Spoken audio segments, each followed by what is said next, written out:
2, 1. Yo. Hello, everybody. Hey, we're here. We're back. We did it, Joe. You know, I know I think it's important that I address the elephant in the room. First, foremost, listeners, I'm so sorry that we haven't had an episode the last 2 weeks. Obviously, we were dealing with some internal strife on our end, and unfortunately, you guys had to pay the price by not listening to us talk about a movie you probably never watched and will not watch. I need to. It just hurts to think about. It just hurts to even, have to come to terms with the pain that I've caused.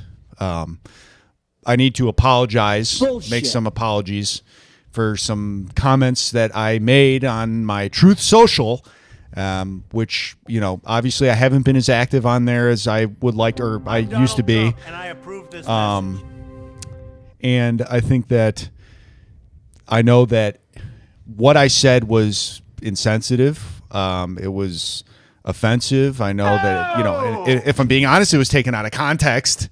That's something that, Joe Rogan talks about a lot, but stuff being taken out of context. Hopefully his people can get a hold of me and I can get on Joe Rogan and kind of clear the air a little bit more. We did it, Joe. About this situation. But I would like to say first and foremost that I apologize to our viewers. First and foremost, that's the most important thing for not being here. And secondly, I need to apologize to my good friend Marsh. Me and him sort of had a little bit of a squabble about my comments and sort of the way he perceived them and his sort of outlook on things. And we had a little bit of a disagreement. We didn't talk for a couple days. We had to cool off. We had to we had to clear the air a little bit. And, so I do want to apologize to you. And that's kind of all I really want to say about as far as an apology. I just want to say I take responsibility. And I want to say I appreciate your apology, Tom, and I really hope that you learned something from this. And we don't have to get into what we were talking about, right? We don't need to get into grievances. Detail about it. We don't need to put any dirty laundry out there. You know what I was thinking about the other day? You know what the world doesn't have enough of? And we used to do this all the time in the 2000s, and I was thinking just porno titles of movies. It was so funny back in the day, and we just don't do it anymore. I was scrolling through Netflix, and I saw it's just some fucking Jack Black movie, and it's the house with the clock on the walls, and I was like, and it just a house with a cock and some balls. The funniest thing to me. Why don't we do more of those? I think And I was going back through our catalog, and I was like, I gotta just do all the movies that we've done. I just think Solomon Kane, Solomon Kane, Solo Man Come, just a fucking. It's just really just you just Josh, change a little word. Josh, I love this. I love this idea. But then there's the condemned, the condomed. That is safe sex. Kind of that could be like more of a soft core one. I really appreciate this conversation, and I really appreciate this effort that you. Pacific Rimmers, which is like for the ladies who like ladies. Well, we don't kind of deal.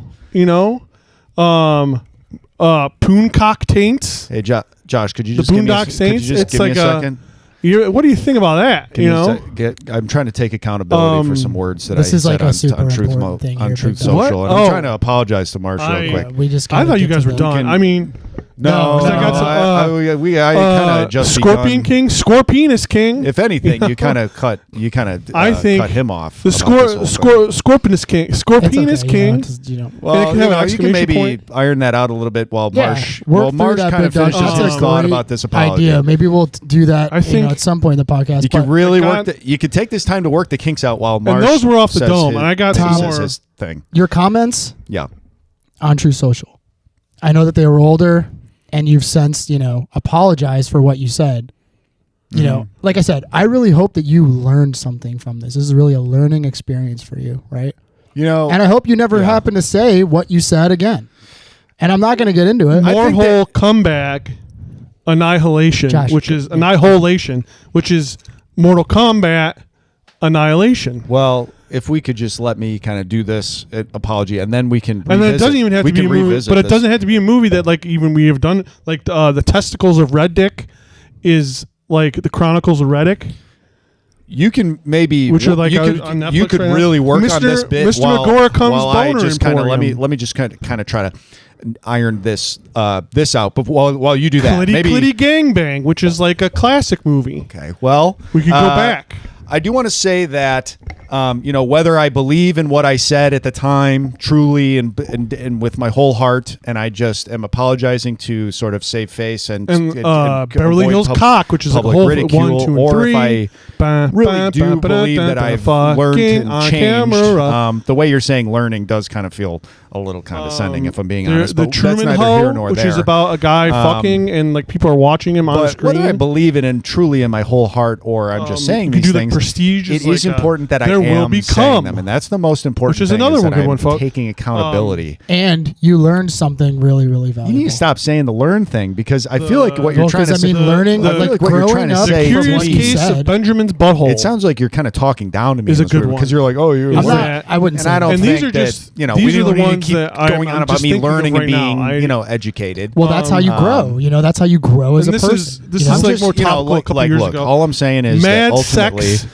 Fury Roadhead, Furry Roadhead. all the ultimately, Which is all I'm like trying to furries say, were all like a I was topic. trying to say in the original Truth Social post, realistically, a couple was years like ago. they So, didn't need to put the penis you on the know. robot in Robot Jocks, Whoa, and all it Tom, does. all right, Tom, come on. Hold on a second. All it does is it reinforces Here we go.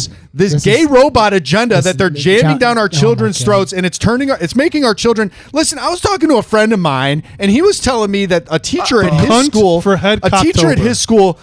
Is a good one. Told me that a kid at the school thinks he's a freaking gay robot now. Well, what's wrong with that, Wait, Tom? who's eating Okay, Gilbert's well, I Why don't would ass? there think why would there be anything wrong with that? What's wrong eating with Gilbert's with ass? the evil robot in Robot See, Jocks having a this chainsaw? This is penis? why I just okay. This is I don't guys. think I can't have these wait, conversations. no, guys, with this you. is why I And feel it bad seems about like you're tiptoeing back on this your is why I apology feel now. bad about saying that Marsh was a woke clown, though I don't entirely disagree But- with what I was saying. Well, it doesn't seem like it you was an learned inappropriate anything, or thing. it doesn't even seem like you are apologizing at all. Because now I'm you're sorry, I doubling think it's down kind on of your guys are comments. missing a big one. I think it's kind of This is a common good one. sense thinking.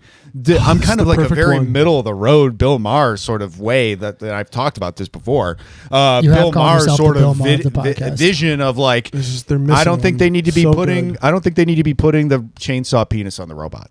And I don't think that that's like an. But I The don't think that's chainsaw like a penis crazy on thing the to robot say. was a pivotal part of the mean- movie, Tom. Yeah, I mean, look, And I can't keep mean, having these it's conversations apples with and you, oranges. man. Obviously, Guys, we're never going to guys. see eye to eye on But this, and how that's about- okay. You don't need to how see. about this one, You don't though? need to agree with Look, everything no, that your this is perfect. friends say. And then you call me think woke all the You call me time. a Robot woke cocks. clown? Well, you're just being a little woke about Robot this whole. cocks. You're being a little woke about this And whole it's about thing. all the robots have refused dicks. to work with Robot me. cocks. You refuse to work with me because I'm a woke clown because I didn't believe that it's say I fine that a refused robot to has work a with you. chainsaw We just penis. happened to Some not more. work for a couple weeks. We just didn't do. You know, Well, I was I'm trying to fuming. air, I'm I trying to couldn't air even- this I out was now. thinking I'm trying to about the podcast. apologize now. Poon I don't even know if I could be on the podcast with you right now, dude. Why are we doing this live on YouTube? I right was now? trying to apologize, But what and else then I is just going felt like I on, was you being know? attacked. That's all. It was just a maybe I'm always the feel asshole like you're here. Maybe being I'm the attacked. asshole You're here. Maybe I'm always the on emotional the asshole here. You're always on There's the too much offensive protein all the stuff. time. You're always Yeah, getting yeah, yeah. so I saw mad. a commercial See, for this is the what- Kraft this Tom macaroni and and his cheese. You just team push. on You Truth push. Social. You push and you push. You don't need that. I And feel you like, push you know, and you push. Tom, And then when I 10 finally, years ago, when I you'd have been finally calling me a realized, Trying to make snowflake. the thing and about now the protein- you when I become the finally snowflake, realized Tom. what's going on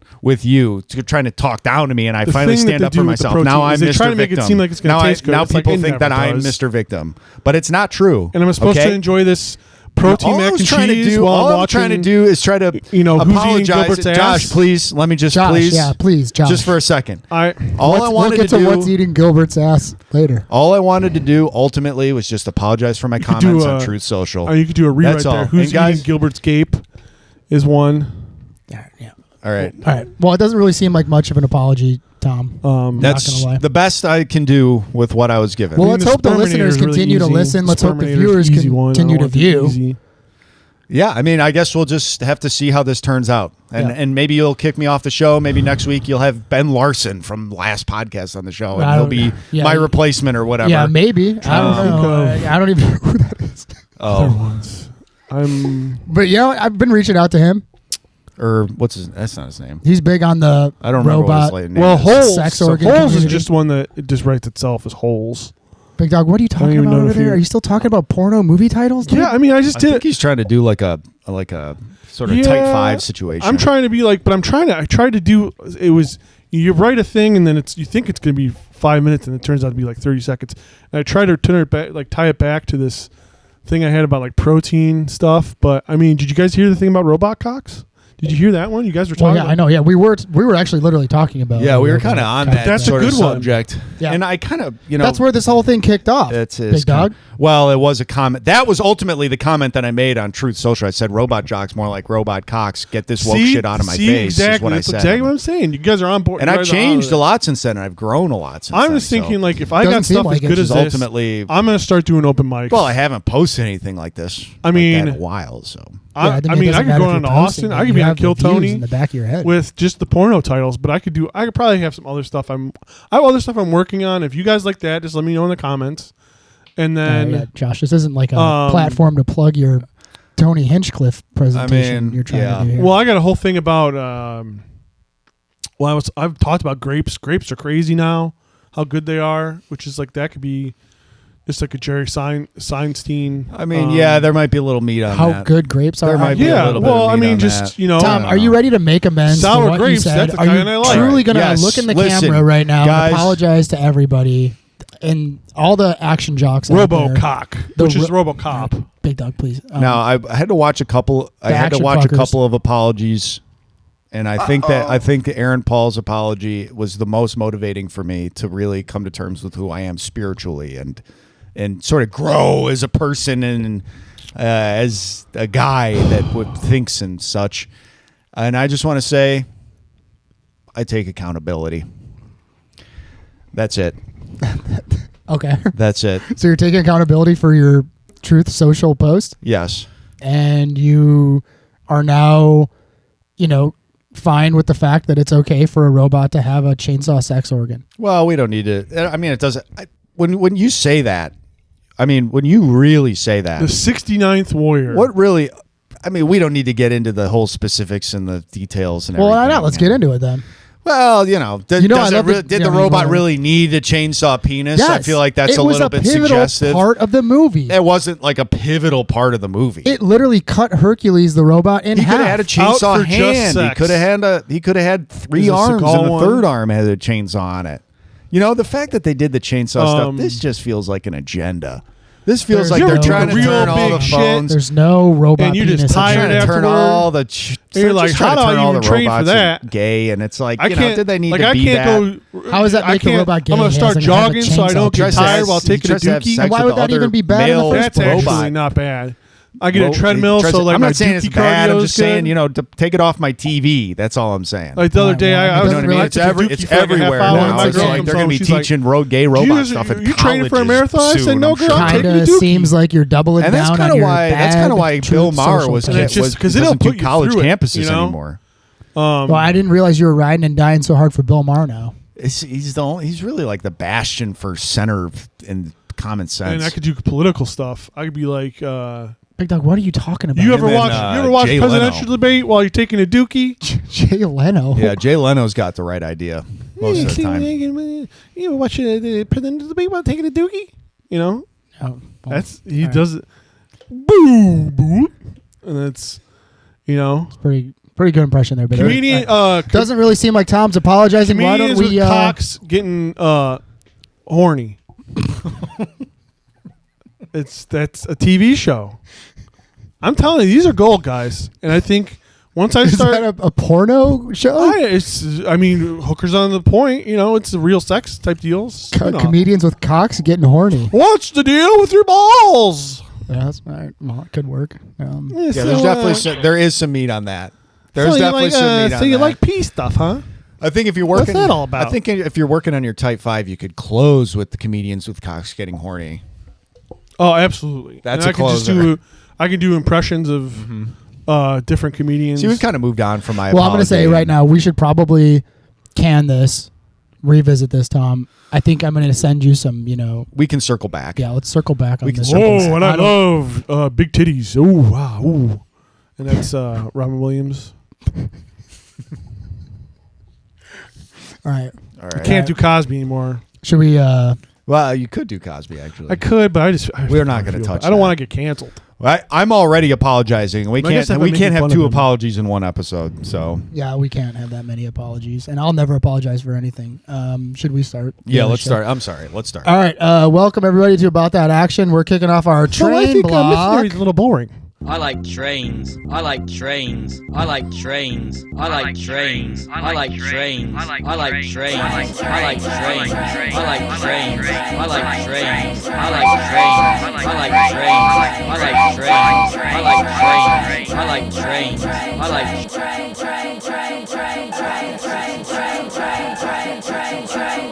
ride that choo-choo, choo-choo ride, ride that choo-choo, choo-choo ride, ride that choo-choo, choo-choo ride, ride that choo-choo, choo-choo ride, ride that choo-choo, choo-choo ride. All aboard! Man, don't fucking talk to me. I'm here to train. Here to train. Yeah. We're here to train. Wow. That transition was rad, was that the new? Was that the new Kendrick song? Yeah. I've been working with Kendrick. Marshy on the beat, ho. Yeah. Marsh has actually been working side by side with Kendrick Lamar too. If you can believe it, he's a producer. Big fan of About That Action podcast. That guy. It's a guy that told you. Fan of his music. I love. It's a guy that told you he was Kendrick Lamar at least. Yeah. Could be he anybody. Says his name is Kendrick Lamar. Looks close enough. We get a lot of DMs. I don't want to get into what that means anybody. for your views and stuff. I don't want to think that I'm being catfished as a producer, but I mean, who knows? We'll see. I don't know. Whatever. Maybe it could go. Anyway, maybe we'll find out later in the. We can't have backwards trajectory with the show. I mean, what are we going to do? Have 31 listeners instead of 32? Who cares? So I do, guys. If you know Kendrick Lamar, or you know a guy that says he's Kendrick Lamar, send him our way. Seriously, have him DM us. We could work with them. Marsh is going to create. Marsh will make his beats for free. Yeah, for sure. I'll do it for free. I'll do everything. Anything to get our names pro bono, whatever. Yeah, I understand absolutely pro bono. Marsh is going to make a billboard similar to like an injury lawyer, and it's just going to have the phone number. Yeah. I don't get paid unless you win your lawsuit. It's Marsh with the biggest fedora you've ever seen on a billboard. I don't get paid unless you go platinum. Yes. Yeah. Big dreams from Marsh. Big dreams, big boy, big winner. They call him the Sandman. He's got big dreams. Big man. Big strong man. Big man. Big man. Speaking of the big man. Yeah, that's right. I'm so glad he's back, dude. The dog pound. It's the number one lover, the big dog. It's me, Joshy C. Barking. We're also pissing on the furniture down here.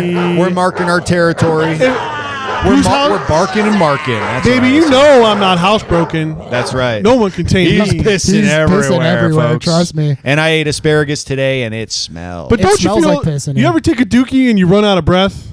Like I actually think that is good. That's actually not a bad. There might be some meat on that. Your type 5. Yeah, there might be some meat on that. All right, and is this my intro? This is okay. So I do want to say.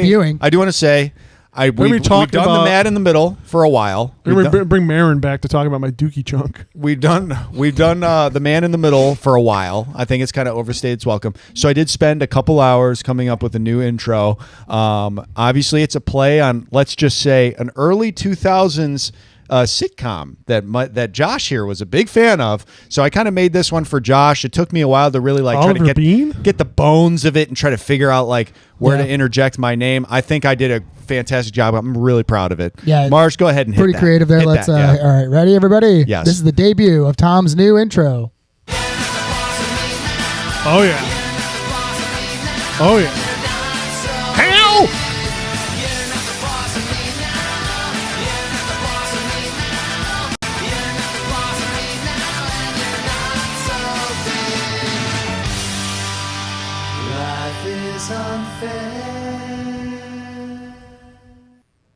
Tom.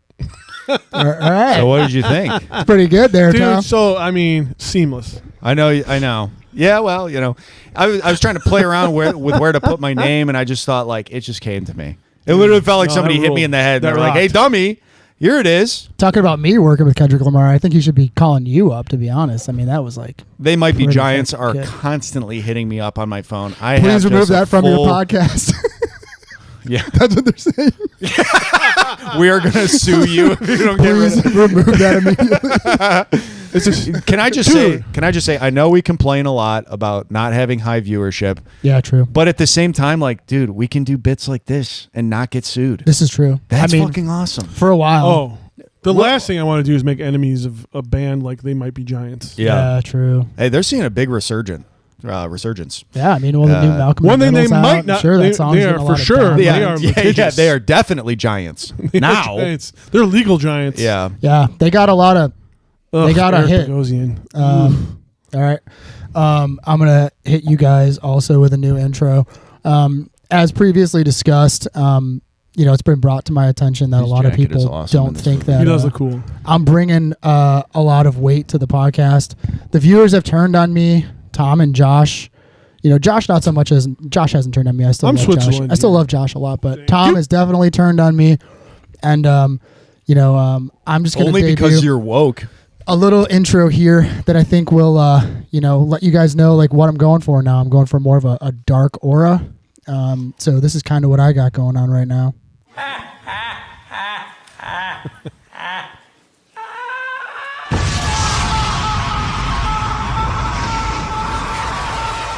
Good evening, ladies and gentlemen. Let me introduce you to the new Joker. Hell yeah. I love this.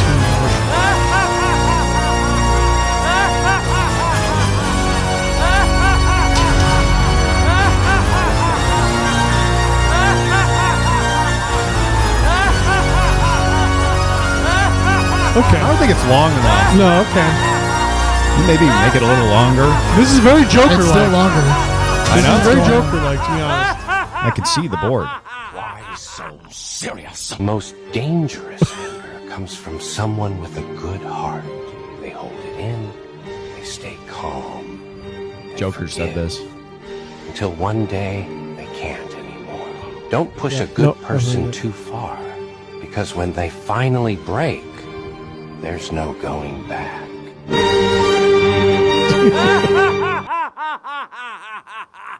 Damn. It's gonna hurt you. Really, really bad.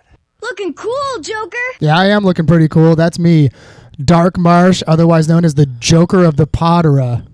All right. That's my new Joker of the Podera. Is this because of that Dark Marsh, the Joker of the Podera? And I want to give a shout out to Chill Incel Nation. Stay chillin', stay incel.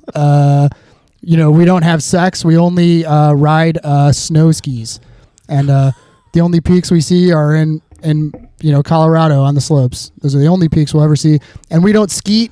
We ski. Shout out to Chill Incel Nation. Dude, I just heard about this, and it's really, I'm happy. It's a real problem. I mean, I don't want to say problem because obviously it's Marsh's community. I want to support him as a friend, and I also want to support our listeners wherever they may be. Mm-hmm. But I will say, I just saw a news article about Chill Incel Nation, and it's it's growing in numbers. Yeah, it's Chill Incel Nation. We're called Chill Cells.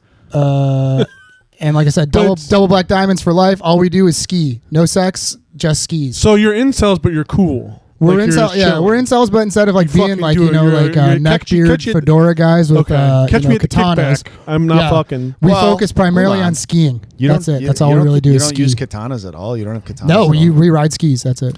I ain't got no Santeria. I ain't getting no pussy at all. Yep, we love that. That's great. There's some meat on those bones. We might sing that when we all meet up together. I might take that from you. I'm going to steal that from you. That's going into my bit box. Bullshit. Well, we hope that Marsh can sort of get his confidence back, get his groove back. Yeah, I mean, if we could help you with that at all in any way, we would love to. Josh, I would definitely reach out to you for sure. Thank you, please do. Tom, I will never reach out to you ever again. Not after what you did to me, dude. Oh, all right. Well, Josh, I hope you can help them. And today, I just want to say that we'll see. Or maybe the viewers can help me. The listeners, shoot me a DM if you want to join. Send stuff Chill to his Cell house. Nation. Listen, guys, if you listen to the show and you really appreciate all that Marsh does for the show and you want to join the Chill Cell Nation, send us a DM, say, I want to chill, and he will hook you up with the appropriate signage. And who knows? Ski trip 2027. Yeah, we're definitely planning a ski trip. We're going on a ski trip. Yeah, skiing is definitely going to happen. For those of us who have skis. And no sex at all is allowed. Oh, fuck. I don't know if I'm... At all, or no ski, or on the slopes? I don't know if I'm... No, none at all, dude. You know what I mean? We're incels, but we're practicing abstinence, too. Oh. Well, that would be a vol-cell, right? You'd be voluntarily celibate. Tom, don't overcomplicate it. See, this is why me and you are enemies now, dude. Yeah, you just got to let him talk. He just wants validation. And I think you try to just kind of... Yeah, but that's kind like, of woke technically it's not this. You know what I mean? Tom just called me woke all the time, trying to turn the audience against me. Yeah. You just don't need to be smarter than everybody all the time. Oh. Well... People know you're smart already. He's a real Travis Dane, if you ask me. Yeah, and that's the smartest bad guy and that's the smartest guy in the world, as according to Under Siege 2. Oh yeah, Dark Territory, folks. Today we're discussing. We are on the train block. This is our first movie on the train episode block. On the motherfucking train block. First episode. I'm not gonna lie, it ended up working out really, really well. The fact that don't adjust your YouTube stream. This is the train block. It is not the block of Seagulls. No. Yes, this Who'd is have the thought? Seagulls. I keep getting it wrong. We just got a block of seagulls. Block of seagulls. God, I can never. We just got off that block. We're cruising straight in to Under Siege 2 Dark Territory. It is a movie which takes place almost entirely on a train. Yeah, I mean it does. That's kind of the point of this. It does. I mean, kind of the point of the movie. In a Cajun restaurant in Colorado, a train. Now, I do want to say, ultimately, what happens is. Casey Ryback is back in a big way, folks. He's going to visit his brother's grave. His brother just died. Yep. He's going to take his niece, his brother's daughter, to see Sarah. his grave. Right. Played by 27 Dresses herself. Now, Katherine Heigl. Yeah. Now, does this really need to be an Under Siege sequel? No. Was it originally planned to be an Under Siege sequel? Also, no. Yeah. Now, Marsh, do you know why they ended up doing that? They didn't really get into it in the trivia Sucks on when you kill us all, IMDb. lady. But apparently, when this screenplay was written, they just wanted it to be. The movie was just supposed to be called Dark Territory, and it was not supposed to be an Under Siege who sequel. fucking wrote this? I think Matt Reeves wrote this, right? Yeah, Matt Reeves, who later went on to do like some of the Planet of the Apes movies, which I really like. Yeah. Also, Cloverfield, Let Me In. Yep. He did the Batman. He also directed. Get the fuck out of here! He wrote this movie. Yeah, it's like one of the first movies he wrote. That is insane! Wow. Which Holy I mean, cow! I did not know that. I guess it makes sense because, like, I mean, again, this is coming off of like that thing of like how they wanted to remake Pulp Fiction in different movies, like recapture that sort of vibe and that success. Yeah. This is like. Still in that stretch of time where it's like, well, we want Die Hard on a thing or Die Hard in a thing. Yeah, we need to get like badass guy locked in place with terrorists. Yeah. So I could definitely see like why they wrote this movie, but I could also see them being like, hey, you know what? We don't know if this is like we want to make this movie, but like a fucking star needs to be on it. And like Seagal's fresh coming off of On the Other Ground, which blew dick. Which was a huge hit. Which was the best movie we've ever covered on the podcast. Most fun I've ever had on the podcast. Yeah, we all loved it. Did shit at the box office, so it's like, hey, we're gonna put Seagal on this, and then we'll, I guess, probably to boost up the box office record sales. I'm a fucking idiot. Box office. They're like, well, let's make it Under Siege 2 and like trick people, I guess. Yeah, I guess they're just riding the coattails of Under Siege, which is like to go from a battleship, which is a cool play, and also makes sense with like Under Siege, to like a fucking train is a real downgrade. Yeah, it is a downgrade. What a lame ass for your entire movie to be on a train. Dumb as shit. That's tough to do. It's tough to do. And I will say they do better than I was expecting with doing the whole movie on a train, because that's a really tough setting. In keeping with the through line of all Seagal movies, the action's pretty good. Know what? You're fired, bud. The action's not crazy bad or anything like that. It's good. Like the action's great. Keto looks good. He fucking looks good doing it. Like probably could use a little bit more in this.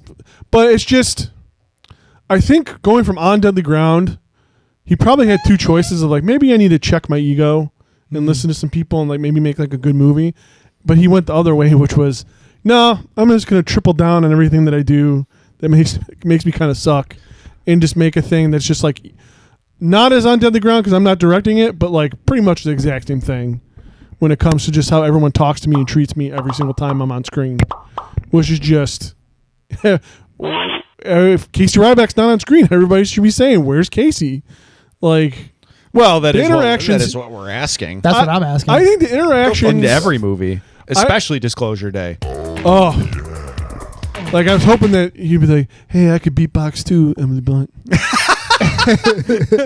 No way, it's Casey Ryback. Hey, He's the best beatboxer. Hey, you call that I've ever seen? This ain't beatboxing. I can't believe that there isn't Under Siege 3 should be him beatboxing terrorists to death. Oh, Could fuck happen. yeah. Isn't he a lot, boy? Oh, and then it's like all their heads explode. I can hit a frequency that you can only hit with beatboxing that fucking shorts out people's brains. This is my special flute. If I play this note, white boy, it'll blow your brains out. The CIA Black Ops taught me how to do beatboxing at a frequency that'll blow out your trachea. This is a D frequencynizer, and if you play the right note, it'll blow your head off. That would be some shit, yes, for sure. He does that in this movie where, like, Morris Chestnut's character, I think his name is Zax. He's like, "What are you doing, man?" He's like, "What am I doing? Oh, I'm making a bomb." Yeah, it's like, you're a fucking moron. The way he awesome. treats Morris Chestnut in this movie is crazy. Yeah, he Because does Morris treat him like Chestnut's just shit. being nice and like is his buddy. And he's just like, every single chance he gets, he's like, "Fuck you, you're an idiot. Yeah, he's like, You suck. "Don't make me raise my You voice at pussy." you." Now, I do want to go over the Young man. overall arcing plot, right? So he's on the Right. train. At the same time, there's two people on the train who have the codes for basically a satellite that has like insane imagery on it. Like its ability to zoom in and clarify images on And then the plus globe it's is also unrivaled. A super earthquake weapon machine. Yeah, it's also like a weird laser. It's Laser machine. It's earthquake a weird. It's an maker. odd It's like weapon. it's a super weapon. It does everything. And the Yeah. dude, Much like Steven, it's a Steven Seagal of super weapons. It's It some does real everything. James yeah. Bond It shit does it for well. sure. It can, oh my god, it makes love super well too. Every woman wants to have sex with it No, that's me. in space. Only I do Until that. Steven Seagal comes The around, they're only like, thing- actually, I'd much rather fuck Steven Seagal. The satellite like message back. The only thing that can fuck better than me is Casey Ryback. yeah. Razor One would say that. We Holy need Casey shit. Ryback to go to space to fuck this satellite. It's the only way to quell its rage. The only no. thing missing Oh, no, from I this can't do it. movie My is dick's too like big. if Casey Ryback was on top of the train with like a bazooka and shot the bazooka like at the satellite. space. Like that's the only thing missing from this movie. That would be sick. That'd be fucking awesome. So the movie does start in a weird way. It starts like it's going to be like a space movie. weirdly. dude, the Basil Polidaris score in the beginning is like straight out of legendary- Starship Troopers. legendary movie composer. So Basil science Polidaris. fiction. And it shows you what it can do. What Kurtwood Smith, like criminally. Well, I guess I don't know. I don't know how much I want him to be in this movie because it sucks. So I don't want him to be like in it too much. But like Kurtwood Smith comes in and he's like the leader of this like thing called ATAC, and basically what they do to show off this weapon and like the satellite weapon thing is that it can do surveillance and it can give you the most perfect picture of a naked lady that looks like it was downloaded from AOL in 1997. And like a nerd, like, oh my god, her butt. Oh, this is She's it's rolling. hardly even pixelated. Dude, he literally goes, he's like, holy guacamole. And then like the other nerd just goes, apply full image enhancing.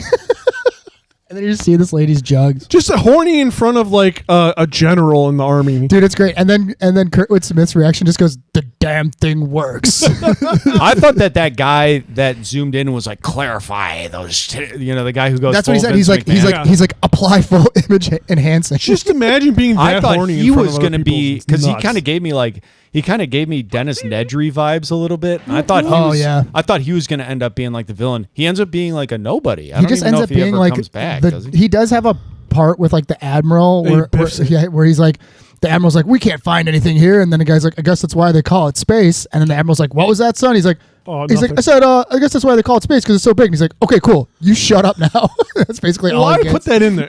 It's awesome, dude. So then it goes, and then it cuts to fucking Casey Ryback, I guess. Hell yeah, who, dude. Like Our Tom boy. said, he's going to visit his brother's grave, and he doesn't like his brother. Casey's working at a Cajun restaurant in Denver, Colorado. Oh, he owns the restaurant. But he comes back from a like secret mission. Yeah, he gets dropped off. The guy salutes him as he drops So a him guy off. who is completely jaded with being in the military in the first movie is like, no, I'm back, but I only want to do stuff where you drop me off in a sedan and no one can ask me questions. It's like you could have been. He just like went to Costco or some shit like that. Yeah, who knows where he was? I just want you to drop me off at Discovery Zone. The chef is literally like, "What were you on? Another Black Op? Yeah. Casey, that's something I can't know about." The Seagal like, shit starts as soon as he's on screen. Is my brother's dead. He's like, "Sorry about your brother, Casey." He's like, "Yeah, he's dead." The restaurant is doing okay, but it's not as good as when you're here cooking and running it. He's no like, one runs it like you. We were talking about that before we started. He's like, the chef literally says to Casey Ryback, he's like, "The patrons don't come here for me, Casey. They come here for you." And it's like, yeah, they all know it's Casey Ryback. He goes in the kitchen. I'm pretty sure everyone's like, "Oh, it's Casey. Hey, Casey, Literally what's going every on, chef, Casey?" as he's walking through the kitchen, every chef in there's like, "Casey, yo, what's up, Casey? Casey." I think the idea in all these Steven Seagal movies, like especially as his ego gets more inflated, is that if you are a male in his presence, there's no way that you can be even a beta male. You have to be like, I don't know, You like have to be a freaking delta male. Yeah, you cannot be.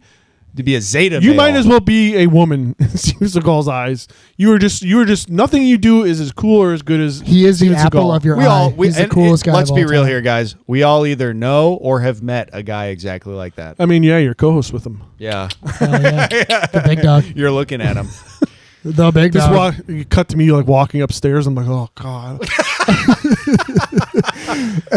I hope that one day this podcast gets some point where Josh is just truly like the big dog star of the show, and Tom and I are just like in the corner like fucking nerds. Everybody's like, "Josh, you're the best. We love you so much, Josh." Josh is the Casey Ryback. That could be awesome. I just slowly spiral out.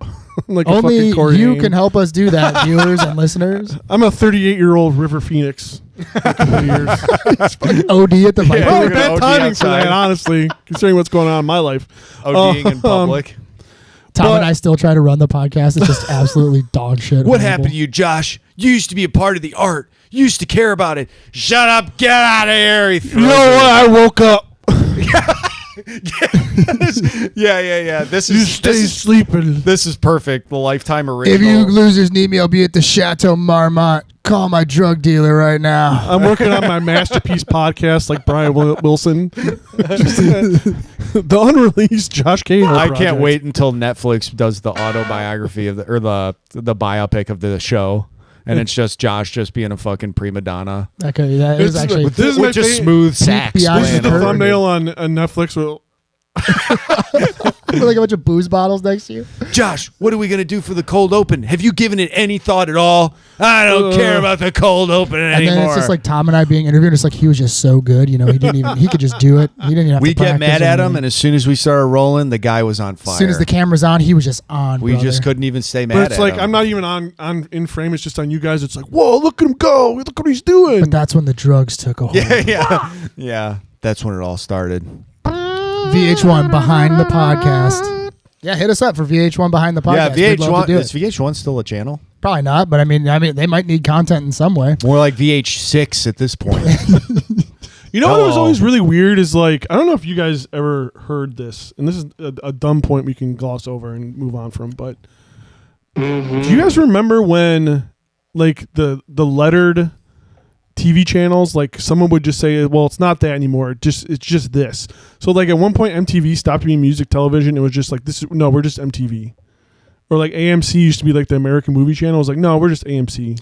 Yeah. Yeah. No, I don't know what the hell you're It was- talking about. But yeah, that, it was that weird. makes sense that at some point they would make that So transition. like VH1 is HBO just was like, no, home it's just box VH1. office. Yeah, that makes Yeah, sense. and it's not even HBO anymore. It's Yeah. just, Stars It's was, It's called B. Stars was super. It's called Box. Tremendous. Yo, what new shows are on Box right now? What's going Hey on? guys, on throw Box on. It's Hey. called The Box. comedians with cocks getting horny on Box. Yeah, Box, hit us up if you want any content. Josh is gonna write 2 scripts for comedians Hey. in cars getting horny. Fucking you probably Comedians like with cocks getting Oh yeah, horny. comedians with cocks prestige getting horny. prestige cop drama of Ox Diamond Fuck Cop is going to be on Box. We have a lot of stuff to offer. You're gonna We be do. like the real showrunner of like the entire network of The Box. a Box, yeah, Yeah.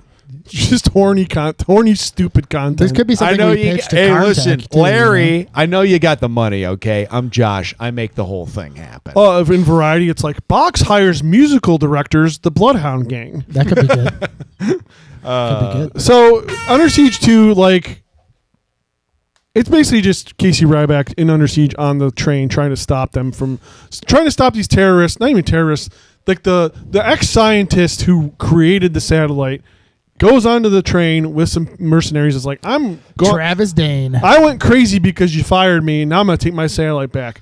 Let me ask you guys this. Yes. Did you have the same experience where you knew the purpose of Eric Bogosian's performance, Travis Dane's performance is Eric Dane another guy? Anyway, Travis Dane's performance. Eric Bogosian is the name of the actor. Yep, I'm an idiot. Travis Barker's performance. Travis Barker's performance. When he played with Jelly Roll. Sorry. That's what the movie is. Jelly Roll getting divorced. Who could have saw that guy? Oh, no, dude. That's because he's on Ozempic, dude. It's over. You lose some weight, now you got to trade up. He's so hot right now. So Eric Bogosian is trying to get the satellite back. And did you have the same experience I did where his performance is supposed to be that he's an annoying little twerp? Yeah. But that he was so annoying that you almost couldn't enjoy the movie because he is so I thought he was annoying. Awesome. I thought he was a great twerp scientist. Maybe he just caught me on the wrong day. Do you know who he reminded me of in a big way? Who? And this might, I don't know if you guys will agree with me on this. His character when he was like delivering his like weird monologues where he's kind of rambling about things in a smart guy way. He reminded me a lot of Anthony Bourdain, where I'm like listening to like the introduction of like Parts Unknown. 100%. He kind of looks like him a little bit. The voice is so. It's the voice, and then like it's not just the voice; it's like the cadence. Where like I've literally felt like I was listening to Anthony Bourdain on Parts Unknown, being like, that's great. He's like, I'm in Pyongyang right now, where I'm gonna go try some blah blah blah blah blah. Yeah. I would like literally like, did Anthony Bourdain like watch this movie and then steal like how he like cadenced his intros from Travis Dane and Under Siege 2 because they sound identical. Anthony Bourdain, more like went through 100 Travis years Bourdain. Yeah. Dane. No, that's great. That's perfect. I didn't get that watching, but now thinking about it is perfect. If you watch it now after I just said that, I don't know if you'll be able to not hear it. Yeah, no, I think I had the exact same thought. Are we still cool with Bourdain? Everybody's still vibing with Bourdain? I feel like I got nothing against the guy at all. I don't think anything bad came out. I'm just wondering what he's a good guy from all I know. You guys are more online than I am nowadays. I didn't know if it's like a thing. Tom and I are chronically online. Yeah, it's a real problem. Yeah, actually. we can't get off it. It's a real issue. We're basically the lawnmower man now. I don't even know what fucking reality is anymore. The only reality I get is when we're doing this podcast because it's the only time I can't just look at my phone like a dude. It's really hard. It is fucking it's hard, true. Man. Like, and you methadone it. Like, I fucking try not to be on Instagram, so then I'll be on like YouTube Shorts, which is just as bad. And then like I'll be fucking looking at like my email because I'm not looking at social media. It's just the same thing. It's fucking crazy. Right. It almost you're makes like me wonder, like, your email, like hoping something comes through. And like looking at LinkedIn, I'm not even looking for a job. Like, who gives a shit? Yeah. What did I even do like 15 years ago before all of these apps? I don't even remember anymore. I mean, you're alone with your thoughts. I like to think and I think blame. I just drank and got fucking wasted. That is cooler. That is cool. That is cooler. I think that I like to blame the phone for why I have no attention span and like I don't care about anything. But then I think back to before smartphones or before smartphones were really good. And it's like, it was pretty much the same thing. I couldn't pay attention. I didn't care about anything. You can't blame the phone for that. It wasn't the phone. The phone has made it worse. Has made it worse for sure. I think it was just like. Did you hear that, Mark Zuckerberg? Yeah, fuck you, dude. Fuck You're the Zuck. fucking melting Tom's brain, dude. The social network, more like the social. Get worked. I'm gonna fucking give you a 2-piece next time I see you. I don't know. We'll work on that. Yeah, I don't know. I can't think of a porno parody title. I was trying to think of work, network. pork. For social network? Social get porked. Oh, hey. Yeah, that's almost there. That's a public social. sex, if you want to go close. The social wet pork. No, get pork. I don't like that one. Yeah. Wet pork could still be a food. It could just be a gross food. Yeah. Wet pork. Just to fucking soak our pork in I'm trying water. the Cambodian delicacy wet pork today on Parts Unknown, Anthony Bourdain. Yeah, that is true. Yeah. Get Travis Dane on. The people in Pyongyang get Travis live in Dane the a shadow goddamn of constant fucking threat travel of TV show. violence. He's already on a train traveling but the across beautiful North struggle America. that they seek through the eyes of their whatever. His ultimate plan, like basically what he just wants money, which is interesting. Well, he's crowdfunding a using Grazer 1 on the Pentagon. Yes. He's crowdfunding it. He basically wants to blow up the Pentagon by causing an earthquake that will level like half the state or something. Yeah, apparently there's a remember. nuclear reactor under there too. Yeah, there's that's what it was. There's a nuclear reactor. Pentagon. Yes, Yeah. That's a secret nuclear reactor. Secret no one's supposed to nuclear. know about. There's He's a like, lot I'm not of supposed to know about this, dude. In this one, remember, like on Deadly Ground, we were talking about how like because Steven Seagal produced it, directed it. I don't think he wrote it, but we're all pretty sure that he ghost wrote it in some way. Yeah. In that one, he's got a lot of his conspiracy theory stuff in it. In this one, he's got a lot of conspiracy stuff in it, like secret government weapons. Oh yeah. ATAC, like, you know what I mean? The CIA breaker from Under Siege is in this movie again. The same admirals from Under Siege are in this again. And like they literally call him out a bunch of times where like there's like a shadow government. So like he fully believes in like this level of shadow government that exists where like these secret weapons are probably real. I hope that is his doing. I think so. Because I did see a thing from Morris Chestnut where Morris Chestnut was saying that pretty much the only time that they stayed on script when Steven Seagal was not shooting. And then when Steven Seagal came and shot, he would just be like, all right, you say this, and then I say this, and then we do this. That rocks. Yeah. So like I don't doubt it. Yeah, what a fucking alpha male. Morris Chestnut, who plays so Bobby true. Zacks, the train porter in this movie. Giving it a lot to the do. comedic relief. Not in a bad way. It's just giving it a lot to do from what you would think. Of a Steven Seagal movie where we called this out in Under Siege, where in these movies, these guys either got a bumbling goofball sidekick or a hot woman. In Under Siege, you already had a hot woman. You can't have another hot woman. No. I don't understand this part where she said like my uncle has so many medals. He even has medals that are so secret no one can know about him. It's like, then why would they give those medals out? Well, it's totally just. Casey, here's your super secret medal. You can't tell anybody about it. I'm giving this to you. Don't tell anybody you got. It's like, why? Casey, you successfully killed 1,000 people in a. Yeah, it's like an Xbox achievement. These you are my unlocked Xbox this achievements. super top secret Xbox achievement where you my killed uncle's got all kinds of achievements. 1,000 Afghans or whatever. Congratulations, Casey, for being the first man in the field to get a killtacular. Yep. To launch the nuke. God mode. You telling me Casey Ryback was at Japan when the bombs were dropped? But that is such a. He flew up there and dropped them himself. That has to be a Seagal rewrite. So like. Even more to that thing is like the beginning of that part is just insane Seagal stuff where it's like Katherine Heigl's sitting there and she's like, "This is my dad's Medal of Honor that I wear around my neck." So like Seagal's brother, and she brings it up like 10 fucking times. Seagal's brother is also like a badass, but my Uncle Casey has 2 of them.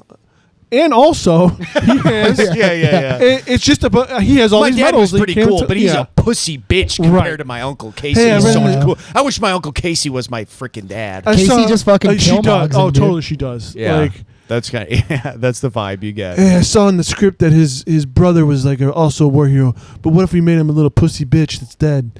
yeah. What if he died because he's a bitch? Hey, what if he died or just sitting on the toilet? Because his cardio is bad. So obviously, because this movie takes place entirely on a train, there's a lot of like top of the train scenes where things are happening. Yeah, he's walking on the train a lot. Yep. And those scenes are all green screen, except for obviously the stunt double when they actually show the stunt double walking on top of the trains. And dude, this green screen was so distracting. Yeah, it was. It tough. Looks pretty bad. Yeah. See, just let the stunt man be the main character. Just don't make this an. The Seagal stuntman doesn't look that bad. I mean, you never get a glimpse of his face. No. It looks great, but it's like you know, this he's doing all the heavy lifting here. This would be, I think this would be a serviceable to like good like hidden gem, if it was like a. Who's the dude who was like the Iron Chef guy, America guy, like the Mark Dacascos guy or whatever? You know what I'm talking about? He was in John Wick 3. He played like the. You know him if you saw him. He was like a low budget like action star, like not a Van Damme level, but like a tier under that. Okay. Like if you made it if you put somebody who is like a good martial artist and a good stuntman in this movie, and like it was made on like no money and shit, I think this would have a lot of character and be a fun movie. But because it's Seagal, it's just like ugh. I will say something. Yeah, this guy's in a ton of movies. Something I do love about this movie, if I'm being completely honest with you, is the amount of dummies in it. Like, yes. There's so many dummies. Like so many dummies getting CPR like thrown. dummies. Yeah, yeah, they are CPR dummies. Yeah. We saw the best one before you guys started. Love that. I love when movies put CPR dummies in to fall from high places. I'm such a child about it. I'm a mark for it too. I think I'm it's such great. a mark for it. Yeah, they look. You put a dummy in front of the train to get run over by the train. Now we're talking. talking. Yeah. Now I'm having a great time. The dummy goes over the bridge. The dummy goes. Yeah. There's a scene where they're like loading dead bodies into a helicopter, and there's just a dummy in there. You can just see it's clearly a dummy.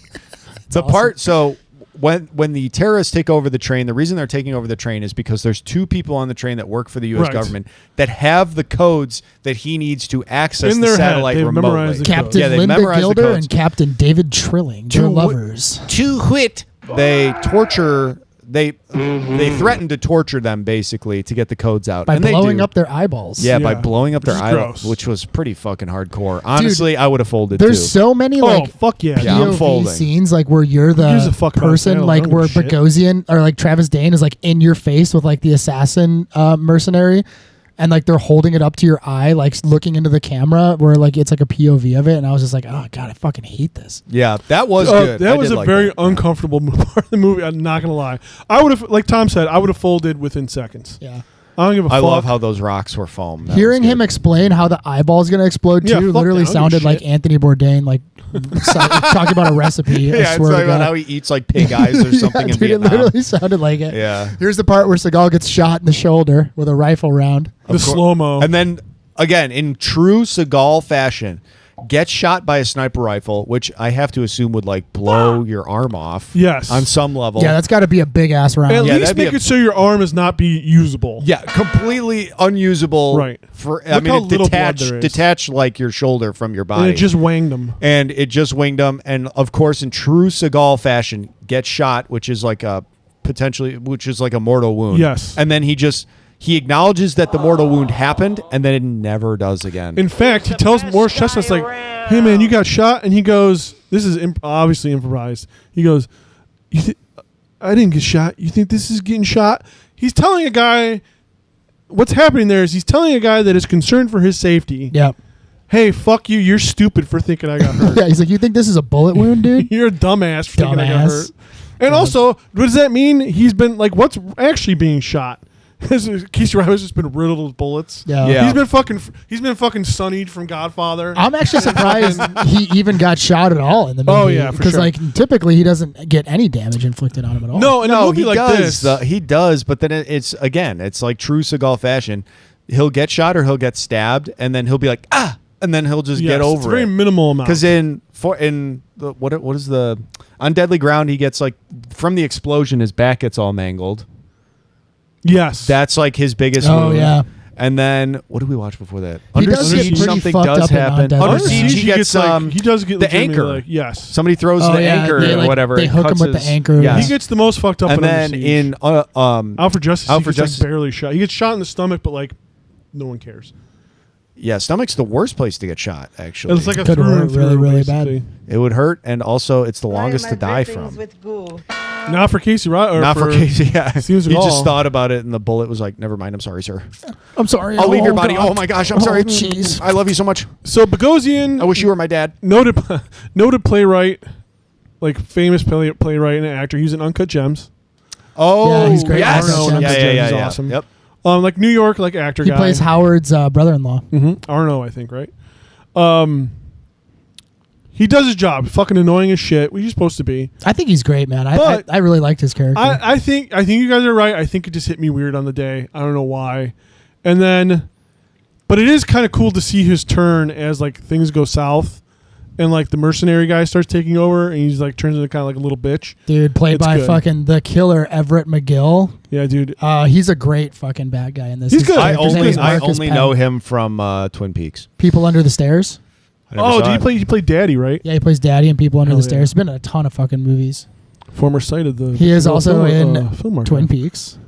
Let's pull up Everett McGill's I will say, IMDb. what's the main bad guy's name? What is his name? Travis Dane. Eric Bogosian. I will say, when I watched this movie, I was kind of like, damn, he's really giving it his all. I was impressed. Yeah, good actor. Yeah. Because it's like, dude, if there's any movie where you know, the side actors can kind of phone it in a little bit, it's going to be Under Siege too. Oh, yeah. You know what I mean? For sure. And it seemed like he was actually having like a really good time being a bad guy. And this like he was having a fun time. Now that we're having this conversation, what is he from? I think he's from Pulp Fiction. That's Peter Green. He's in a ton of fucking movies. He's in The Usual Suspects. He's in Pulp Fiction. We're just waiting for Zed to get the party started. He's in The Mask. Oh, that's what it is. He's the bad guy in the mask. Yeah, he's in a ton of stuff. Peter Green's another great character actor. Yeah. I was going to say, like, everybody in this movie, Travis Dane, Everett McGill, Peter Green, even a lot of, like, the bad guys, like this mercenary, the character, I'll look up what her name is, but she plays Fatima, the female mercenary. She's fucking awesome. Everybody's really... Morris Chestnut's great in this movie. Katherine Heigl doesn't get a ton, but she's pretty good in it. I do wonder how much this movie suffers from the fact that it is a sequel to a movie that, like, you know, people liked it, but it's not like a you know, when people are like, you know, I've never really watched action movies. What movie should I watch? There's a good chance you're not going to say Under Siege. Under Siege is like in like the 20s at least. Yeah. At so best. it's like, you know, how much of it suffers from that? And if this was just a standalone... Sorry, that was a wrong drop. If this was just a standalone movie...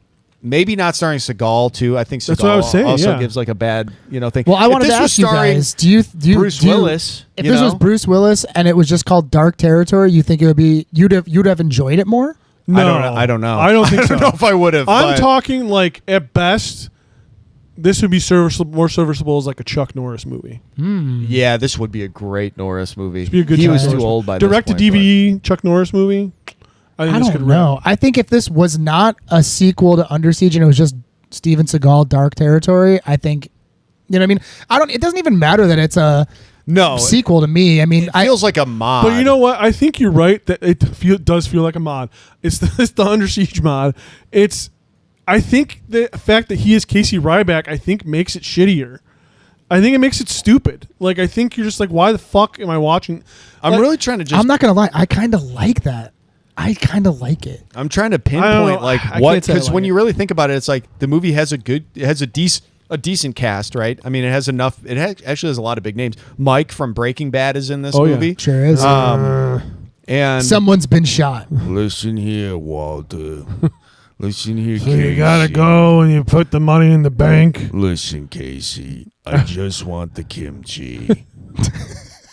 Give me some of the kimchi. If you would have just made the kimchi and shut your fucking mouth, we wouldn't be in this mess. I'm not going to understand any Breaking Bad references because I never watched. What? Oh my god, Ooh. That's insane. That's fucking insane. Trying to think if I want to recommend. I would recommend. I have watched Breaking Bad in its entirety twice, and I never watch shows more than once, except for that, The Sopranos, which I've watched 3 times, and Boardwalk Empire. It's kind of like if you took like Mythbusters and like, you know, what the fuck are you talking about? Where are we going with this? You know, I don't know. That's not really my vibe, dude. Too nerdy. Too much science in there, dude.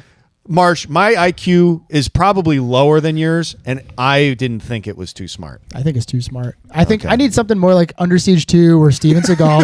He's literally about to make an IED right now out of coconut oil, brandy, lighter fluid. This is where he's like, it's a detonator. This is going to detonate. This is where he puts the pager on the IED and it just says "fuck you" on it. Oh, that's fun. To the bad that was guy. Cool. No, I've never seen Breaking Bad. Too smart for me.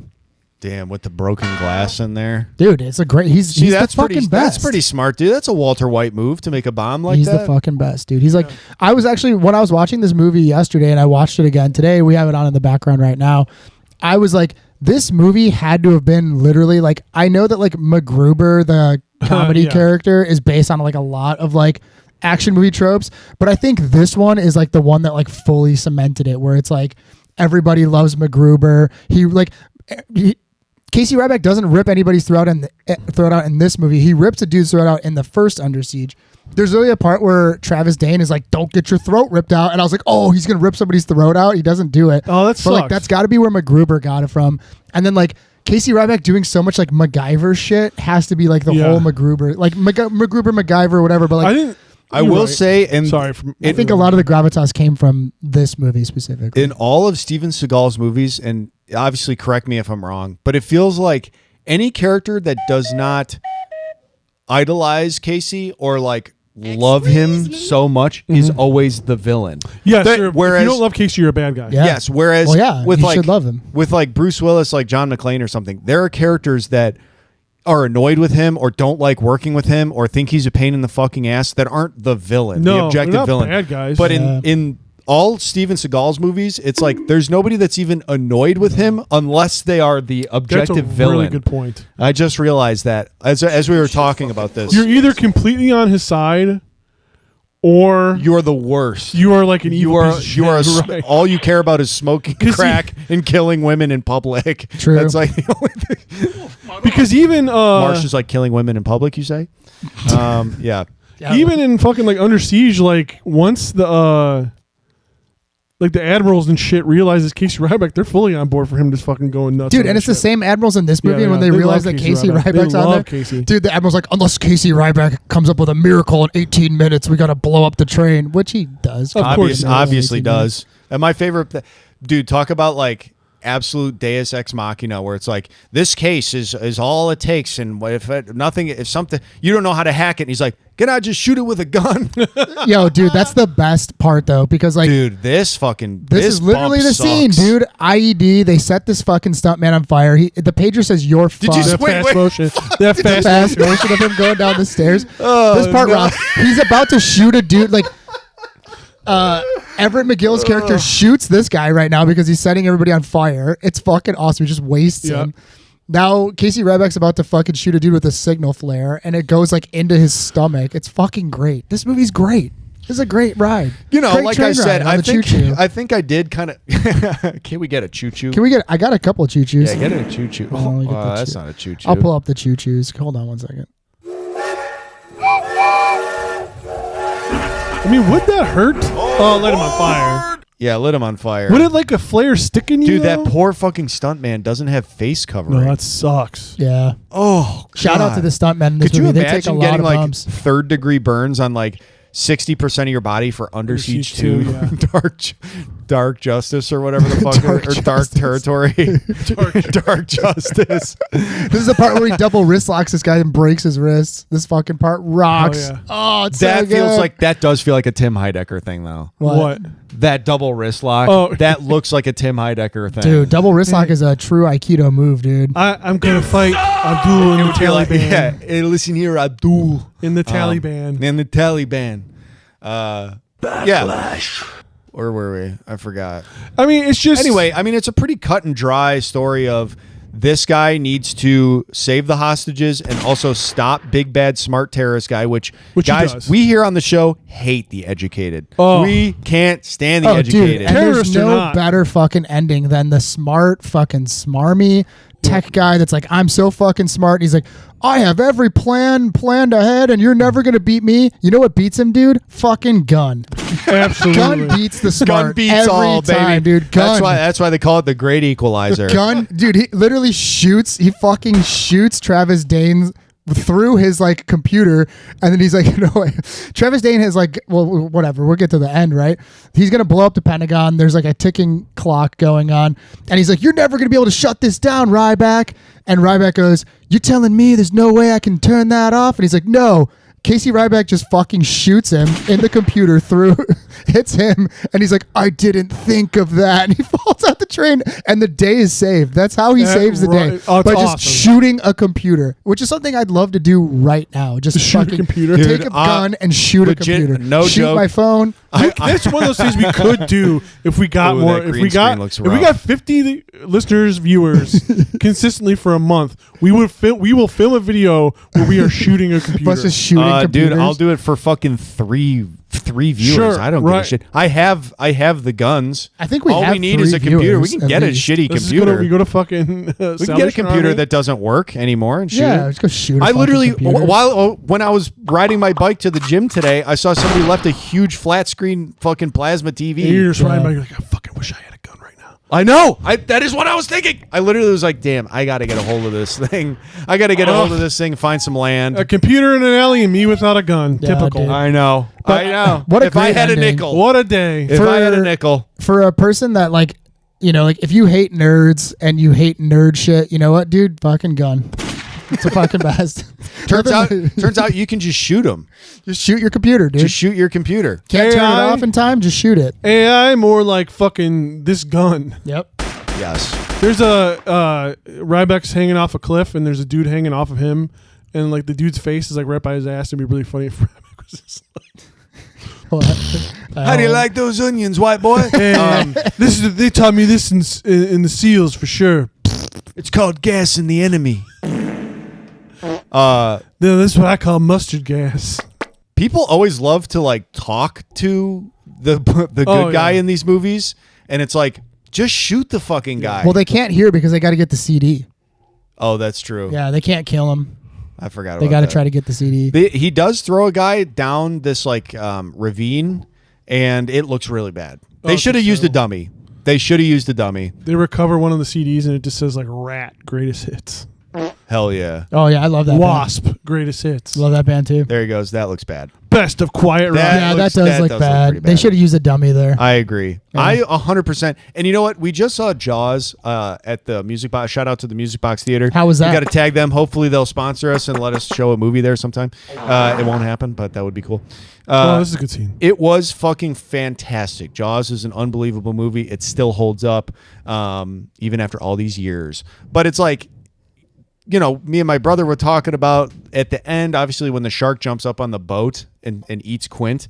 That's the worst the shark looks in the whole movie. Still looks good, though. It still looks good, but it's like, great. that's the most like, okay, that's clearly like an animatronic thing, right? But it's still like, dude, I'll take that 15 times out of 10 over a CGI anything. 1,000,000%. And so it's like, just throw, guys, Hollywood, you have the money, just buy a fucking dummy. I've said they can't be that expensive. They really can't. Like, you guys could just keep throwing dummies down a ravine, especially in 1995. You could kill dogs on screen, for fuck's sake. Nobody cared. You could drown dogs. What was that movie with the... what? Yeah. I've never heard there's of that movie with... oh, God, what is it called? It's like a movie where there's like a pug, and I feel like there's like a cat or something in it. And there's a scene where this pug, where the pug character has to swim across this river, and they literally just kept throwing pugs in a river, and they kept drowning. All right, get another pug out of I the think it bucket. was like, it sparked a huge fucking really problem. upsets me.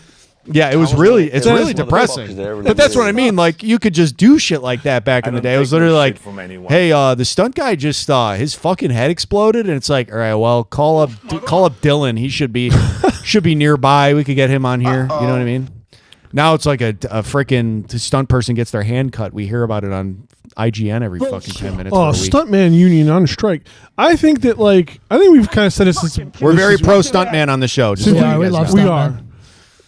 Since we started the show, is it like Heroes of Hollywood? Think about the advancements in like practical effects they could have made if they would have like even put a quarter of the money they've put into like the advancements in CGI into like the advancement in practical tech, like practical effect, like technology. Like, you could probably have some fucking really dope shit. Oh, of course. Yeah. I mean, even like when I watched like a real Iron Man suit. Or like dude, there's a guy in Russia that is making... Dude, I've seen those, dude. Yes. Tom sends me this guy that's in Miami all the time, too. Like Miami Iron Man, that guy. I don't remember. This guy, he's just like, I'm Tony Stark from Miami. Oh, Tom sends me those all the time. Dude, we got... Oh, that's going to be... That'll be on the show eventually. Like, you hear like... but you didn't ask me for...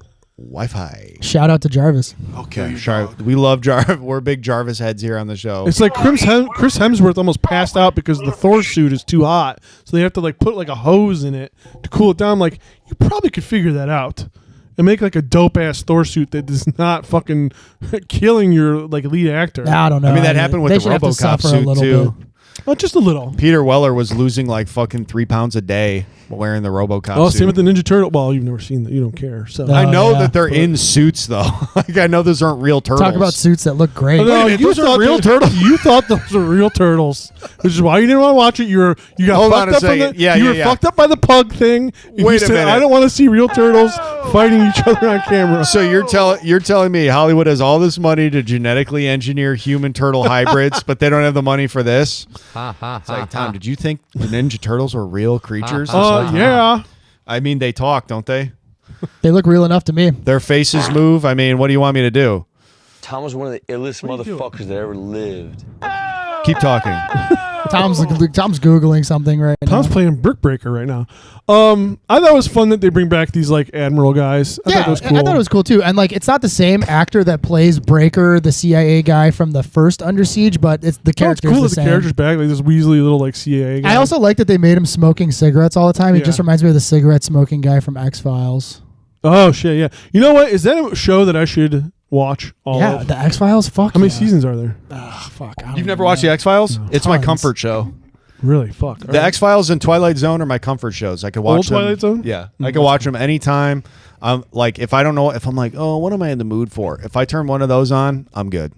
There are 11 seasons of the X-Files, 218 episodes. Oh, you'll burn through it. It's awesome. Yeah. It's awesome because it starts off very like anthological, where every episode it's like the overall thing, like here's Mulder, here's Scully, here's why they're working together, but then it's like each story is very different. Yeah.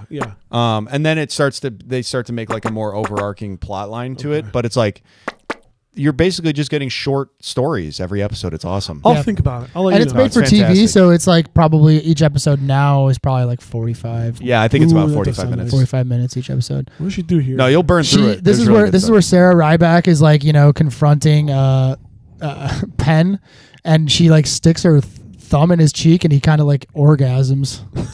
Oh, did your uncle teach you that? Like, that's my favorite part. Teach you that? Your uncle taught you how to make a man nut with your thumb. He plays a really good He did creepy teach me guy. that. Everything he's in, he's kind of creepy. He's a good creepy. He's really he's a digging creepy his face. looking Goddamn. guy. And you know what's funny? He looks like my grandpa.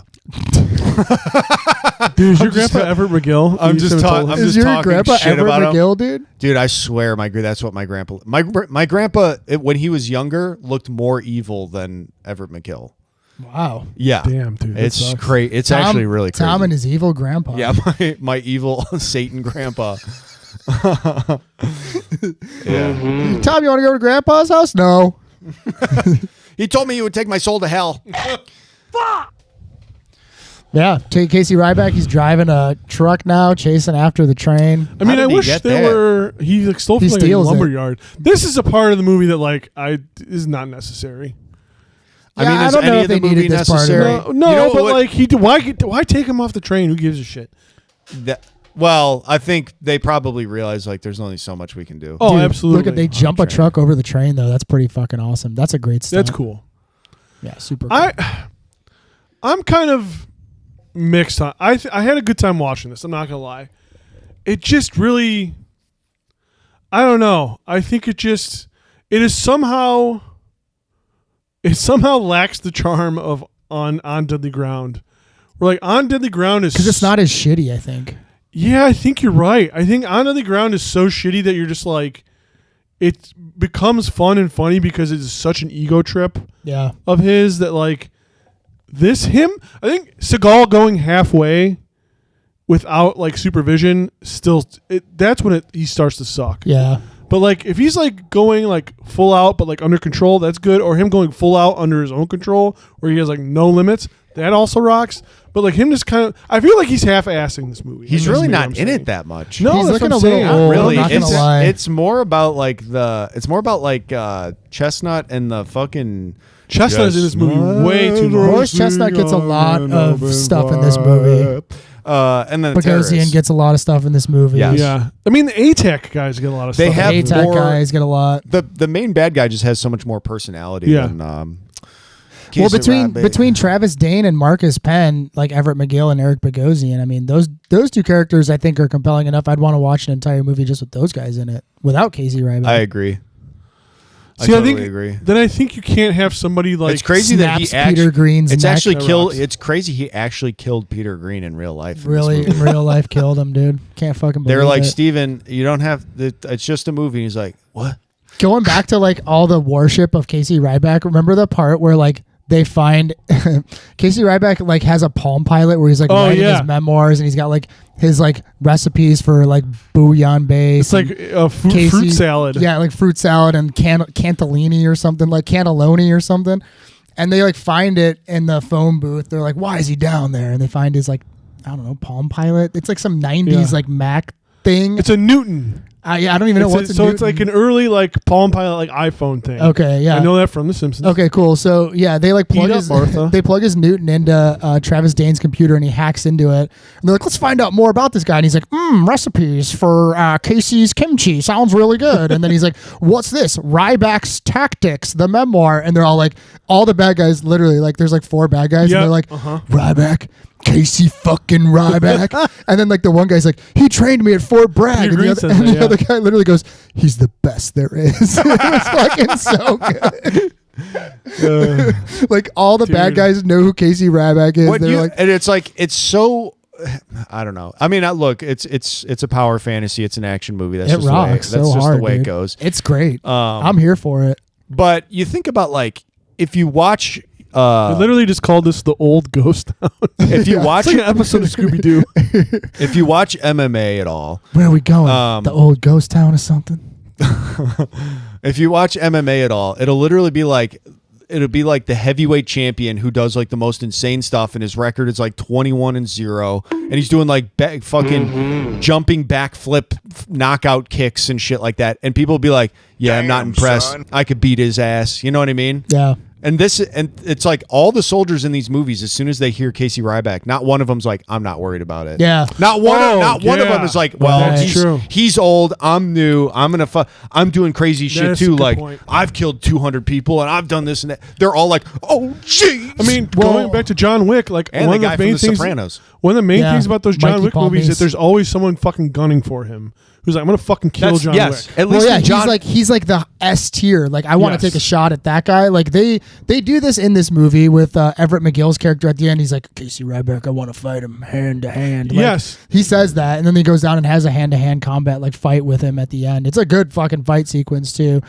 So they kind of do that. I like that in movies when they're like, we've already established this guy's the best, and then there's a bad guy that's like, well, I want to take a shot at this. You have to have that. I love that though. Yeah, you have to have that. No, it's awesome. I mean, fucking in Roadhouse, it's awesome. Oh, dude, in Roadhouse, it might be the best. Might be the best one. Might be the best one of all time. Have you ever seen Roadhouse, Tom? Oh yeah. Okay, I'm about to say, geez, don't break my heart. Dude, when they're all like Dalton, like everybody knows who Dalton is, and it's like, I want to take a shot at We'll you, have Dalton. we'll cover Roadhouse when we get to the bar block. Yeah, the bar block. There'll be plenty. We get to the drinking block. Yeah, we'll get to the drunks block. Or if we ever get to the Terry Funk block. I don't know how many movies he's in, but I have just the person to interview. Dad. I have just the person to interview when we get to the bar block. Oh, nice. Who's that? Chris. Oh, hell yeah, dude. We're going to bring Chris on for the bar block. Let's get Chris on for the bar block. Chris is going to be on for the bar block. He's going to tell us all kinds of crazy fucking bar stories. No, legitimately, though. Yeah, like real life Dalton shit. You get him started, you won't get him to stop. Could be awesome. So, Chris, should more big fat guys be wearing suspenders like Tinker from Roadhouse? What do you think? As a big fat guy who wants to wear suspenders. Chris, have you ever been to a party where somebody drives their monster truck into a ravine? Be honest. Yeah, it was me. He did it after hijacking it from the Chicago Police Department. Yeah, I did that. Yeah, it was me. They had one monster truck, and I took it. Could be a fucking good podcast. Could be good content. I think it would be very good. I think it would be very interesting. Fucking and Josh, you should wear suspenders for that episode. Yeah, you should dress like Tinker. I'm gonna dress like Tinker. Tom has to dress like fucking Harry Miho. What's his fucking what's that guy's name? Fucking not Dalton. God damn it. I should know this. What the fuck is Dalton's dad's name in that movie? Sam Elliott? Yeah, but what's his name in it? I don't know. He's got a cool name. I'm not the best. So and so is the best. What the fuck is his name? Yeah, so and so is old. I'll look it up. God damn it! I've seen Roadhouse so many fucking times. Wade Garrett. Wade Garrett. God damn. Yeah, I'm not the best. Wade Garrett's the best. Dude, you know what? And their fighting styles are so cool, like so different in that movie too. But they're so like Patrick Swayze does like karate and shit, like ballet karate, kind of like he's very like he's good fighter, but he's like very like smooth and like fast and quick. Dude, talk about a guy who looks like, good. Wade Garrett's just like a boxer. It's such a cool. I love fight. The difference in fighting styles. Patrick Swayze gone too soon. They both pull it off. Patrick Swayze for a dude that's like not a martial arts guy. It's fucking shocking. Pulls He it looks off. great. He looks badass when he's fighting people in that movie. You know it what? helps It is to just be surprising a handsome guy with some muscle and a good haircut. Well, I think the dancer part helps. Truly, I think it like 1,000%. Yeah. I think you can just move. They're breakdance fighting. Control of your body. Lomachenko was a fucking boxer. Was a champion boxer. His dad made him do ballet before he did boxing. That was a thing back in like the 60s and 70s that like football players and shit would go do ballet because it would give you like better like footwork and stuff. Hell yeah. Plus they wanted to meet chicks too. Absolutely. Hell yeah. See, that's the thing. Smart. That is smart. Hey, I played for the San Diego Chargers from like October through February, but on the off season, I fucking sell used cars and fuck chicks in my ballet class. Hey, honestly, not a bad life. No, hey, when you think about the life that a lot of like college football players end up doing. Yeah, that's not a bad. That's not a. Sounds it's not the awesome worst to way me, to turn dude. out. It is really crazy when you think of like what pro athletes make now, which, my opinion, and I'm not saying you guys disagree, but like very much deserved. Like I hate when people talk about like we should pay our teachers as much as we pay. Yes, teachers should be paid way more than they are. I think no they should be disagreement paid less. But like fucking pro athletes, the window you have to be a effective pro athlete that makes money comparatively to like how much money like owners make of on their teams like in these sports, those motherfuckers deserve that money and more so. I agree. More so. I had this conversation with my brother. It was very eye-opening because he was saying the exact same thing about the teachers thing too. People always want to talk about teachers, which by the way, suck my fucking dick. You don't care about teachers. It's the same people who are like, why do baseball players make so much money, but our teachers make so little? It's like, yeah, let's pay the teachers more. Yeah. Well, I don't want to live in a communist country. And it's like, you don't even fucking care about teachers. Shut up. You just don't like seeing athletes, mostly minorities, like people of color, making lots of money. You just don't like anything. That's your fucking problem. You're just a miserable piece of shit. Well, I don't know, dude. That's a stupid fucking thing to like die on a hill on because like a lot of people in like the entertainment industry make a shitload of money too. Like musicians make a lot of money. Well, not all musicians, but like the big ones make a lot of money. The actors make a lot of money. The money's there. But my brother made a good point, and I didn't think about it this way, but it literally is this simple. It's like people are paying to go see the sport. People are paying to watch the sport. Who would you somebody has to make that money. Who would you rather make the money? The people playing the sport and putting their bodies on the line and doing the actual work that make people show up, or some fucking dickhead owner who like never shows up and lives in, you know what I mean? Lives in Fiji 100%. Or some shit. It's like I would rather the people, if there's like tens or hundreds of millions of dollars in a pool, I would rather that money go to the people playing the game that are it's like, dude, they're the ones making people go to the fucking stadiums. The people who complain about that are like actors. I agree. Stop paying them so much. It's fucking ridiculous. Jesus Christ. Robert Downey Jr. getting paid $90 million fucking dollars to play Dr. Doom or something. Hey man. Well, and also funnel that money back into the fucking. I'm not saying turn it down. I'm just saying. Like I'm sure you've heard about like Obsession, and like I'm not saying Obsession doesn't deserve to make the money or whatever, but like people are talking about like the profit sharing of Obsession, about how like the producers and stuff are making a lot of money on it, but then the people who are paid like $2,000 of like the $70,000 budget or whatever it was, are like making dick on it, and they're like, oh, we should make like the profit sharing better. It's like I agree with that, and fucking pay Robert Downey Jr. fucking less money to pay the people down, the fucking cameramen, the stunt people, and all that shit. Like, who really makes a Marvel movie? Is it Robert Downey Jr. being on camera and being like, okay, I'm Iron Man and you're Captain America? Who makes the movie? Or the people who basically literally create all of the visuals for the entire fucking thing? It's the people making sure that like fucking Florence Pugh's ass isn't sweating on camera. Yes. Like with a fan. I would hate that. Ew! And look, disgusting. I'd hate to have that job. I'm a big Flo Poo fan. So basically, they outsource all the ass sweat to me. I'd do that job for free. Yeah. Only Florence Pugh though. They're like, hey, we have a new movie. It's actually what's the dude who played Kylo Ren? Adam Driver. It's Adam Driver. We really need you to de-sweat his ass. I'd probably do it for Driver too for free. I'd do it for Driver. I'd make some. You hear that, Adam? I'd make some jokes in there. Just hear that, Driver. Be around that fucking nut bar. He seems like he's a fucking psycho. I'd break the ice real good with Florence Pugh. I'd be like, oh, more like Florence P.U. when I'm fanning her. She'd be like, you're so funny, Marsh. You're so funny. You're calling her like incessantly. She'd think that's funny. Hey, Florence. Hey, I'm just calling to make sure. Did you get my last message? Fucking stalking her. And just to say that joke, it's like you are actually not interested in her sexually or romantically at all. You're literally just like, she's got to hear this. She's got to hear it. It's gonna blow her mind when she hears this. Florence P.U. I mean, I got to be the first one. Yep. Hey, you know you got to laugh on set. Else you're just shooting and you're just miserable all day. You gotta, Did you get my last message? I hope you're not taking it too seriously. You know, you got to. Chris Evans is gonna love that one, Flo. I would just have the drop board ready. Would just be like playing that. You know, like while I'm fanning her butt. Oh wow, that was a nasty one. Got to get paid double for today. The crafty catering must have been. Hey, come on, Flo. What were they serving over there? Chili? This is a clippable bit. If you think Flo is bad, you should see what Lewis Pullman's doing. Oh, We got a slide whistle on this. Oh, yeah, I got one of those. The bit killer, Josh Cahill. Nope. The bit killer. So I do. I have a knack for it, brother. I think before we started recording, because we showed the movie, and then the movie was on when we came down here. Hell yeah! But there's the part where Casey Ryback goes in, puts that dude in guard, and then I don't remember what he. I think it might be coming up right now. No, it just happened. Oh, that's why I brought it up. We were talking about. And he does that. You guys, he does that insane arm bar where he breaks his arm in like 18 places. He does a fucking great jiu-jitsu sequence there. He's got him in guard. You know, he's hitting him with a couple of elbows from guard. He's hitting him with some heel strikes from guard. You know, hitting people in the kidneys with the heels. It's always a good one. You've seen some people do that in MMA from time to time. Hits him with a solid sweep, comes up to 3/4 mount, and he fucking snaps that arm, Tom. It's true. We got the resident jiu-jitsu. Not only snaps his arm in half, then he takes him and puts him in fucking mataleo, which is a rear naked choke, and fucking ends his life. You fucking. This is not a joke. You fucking nailed the pronunciation on that. I know, dude. That's because I'm half Portuguese. That sounds awesome. Damn. He looks like he's about to kiss Katherine Heigl. I don't know how old she is in this movie, but is way too young to be doing this.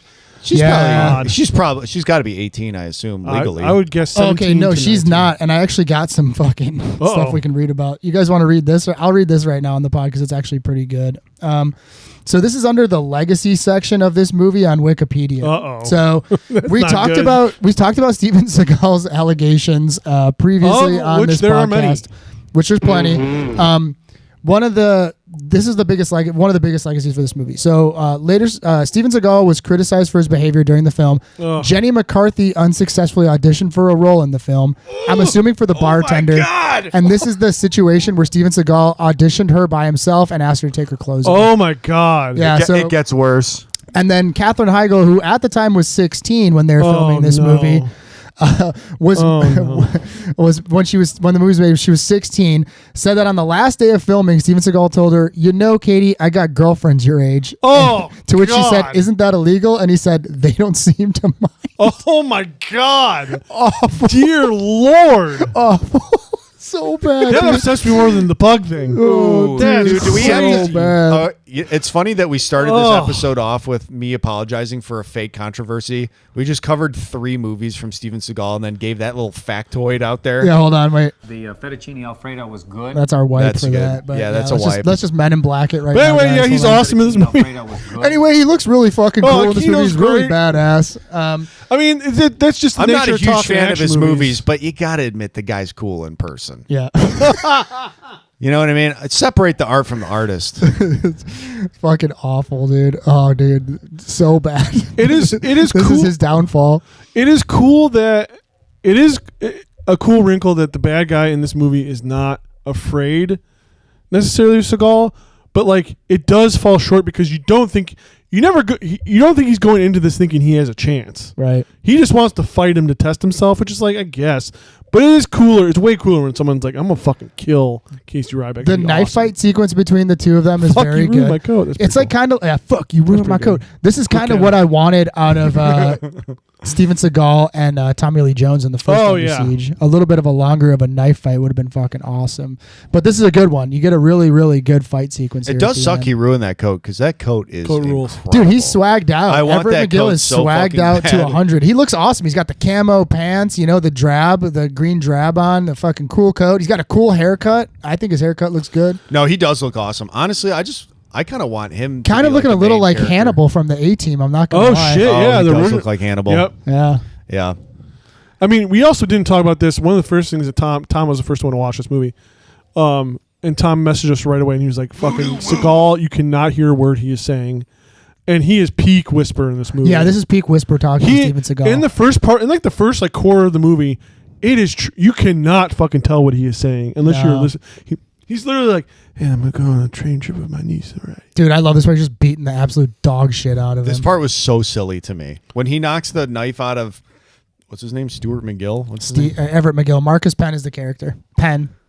When he knocks the knife out of Penn's hand and then does hits like him with that, a heel hook. He does there that too. weird, that weird walk, that like Liu Kang bicycle punch situation. I was like, I thought that was awesome. I thought it looked good. Oh my god, dude! Like the multiple loves punches, this. like You, all right. it looks good on camera too. Looks like I'm going really fast. It looked good in the raid. It did not look very good here. Well, where do you think the raid got it from, Tom? Well, they did it better then. I don't know. Dude, his face is all bloody. He looks crazy. This is peak Steven Seagal doing this though. Man, look at dude. Like if anybody It's watches, crazy. I don't know like the timestamp where we're at in the movie right now, but he's literally doing a lot of He's doing a lot of hand waving. yeah, like tons of hand waving. a lot of wasted movement. Yeah, but it looks cool. It Wasted. looks good. Apparently not, because he's winning. Hits him with the rear naked choke, dude. This is like his signature move here. This is his signature. Hey, Now, snaps Marsh, his how neck. could Everett McGill could have gotten out of that?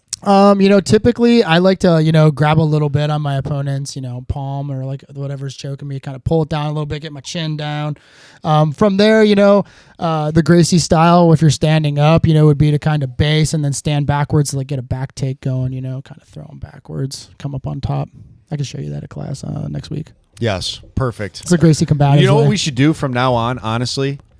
We should just recreate some of the fights from some of these Steven Seagal movies, and you tell us how we could fight Steven Seagal in these. This is how you could kick the shit out of Steven Seagal if you're on a train. Yes. I'm just gonna come at Tom. If Steven Seagal has you in close guard and he's kicking you in the kidneys, how do you manage this? Oh, dude, you know what my number one thing is going to say, Tom? You got to stand the fuck up and get out of that guard. I'm doing 12 to 6 elbows. Are you kidding me? You could just beat the shit out of him from Absolutely. guard. I'm just doing punches. I'm doing 12 to 6 elbows. That could be the way. I mean, that's probably what I would do. I'm pissing my pants and crying.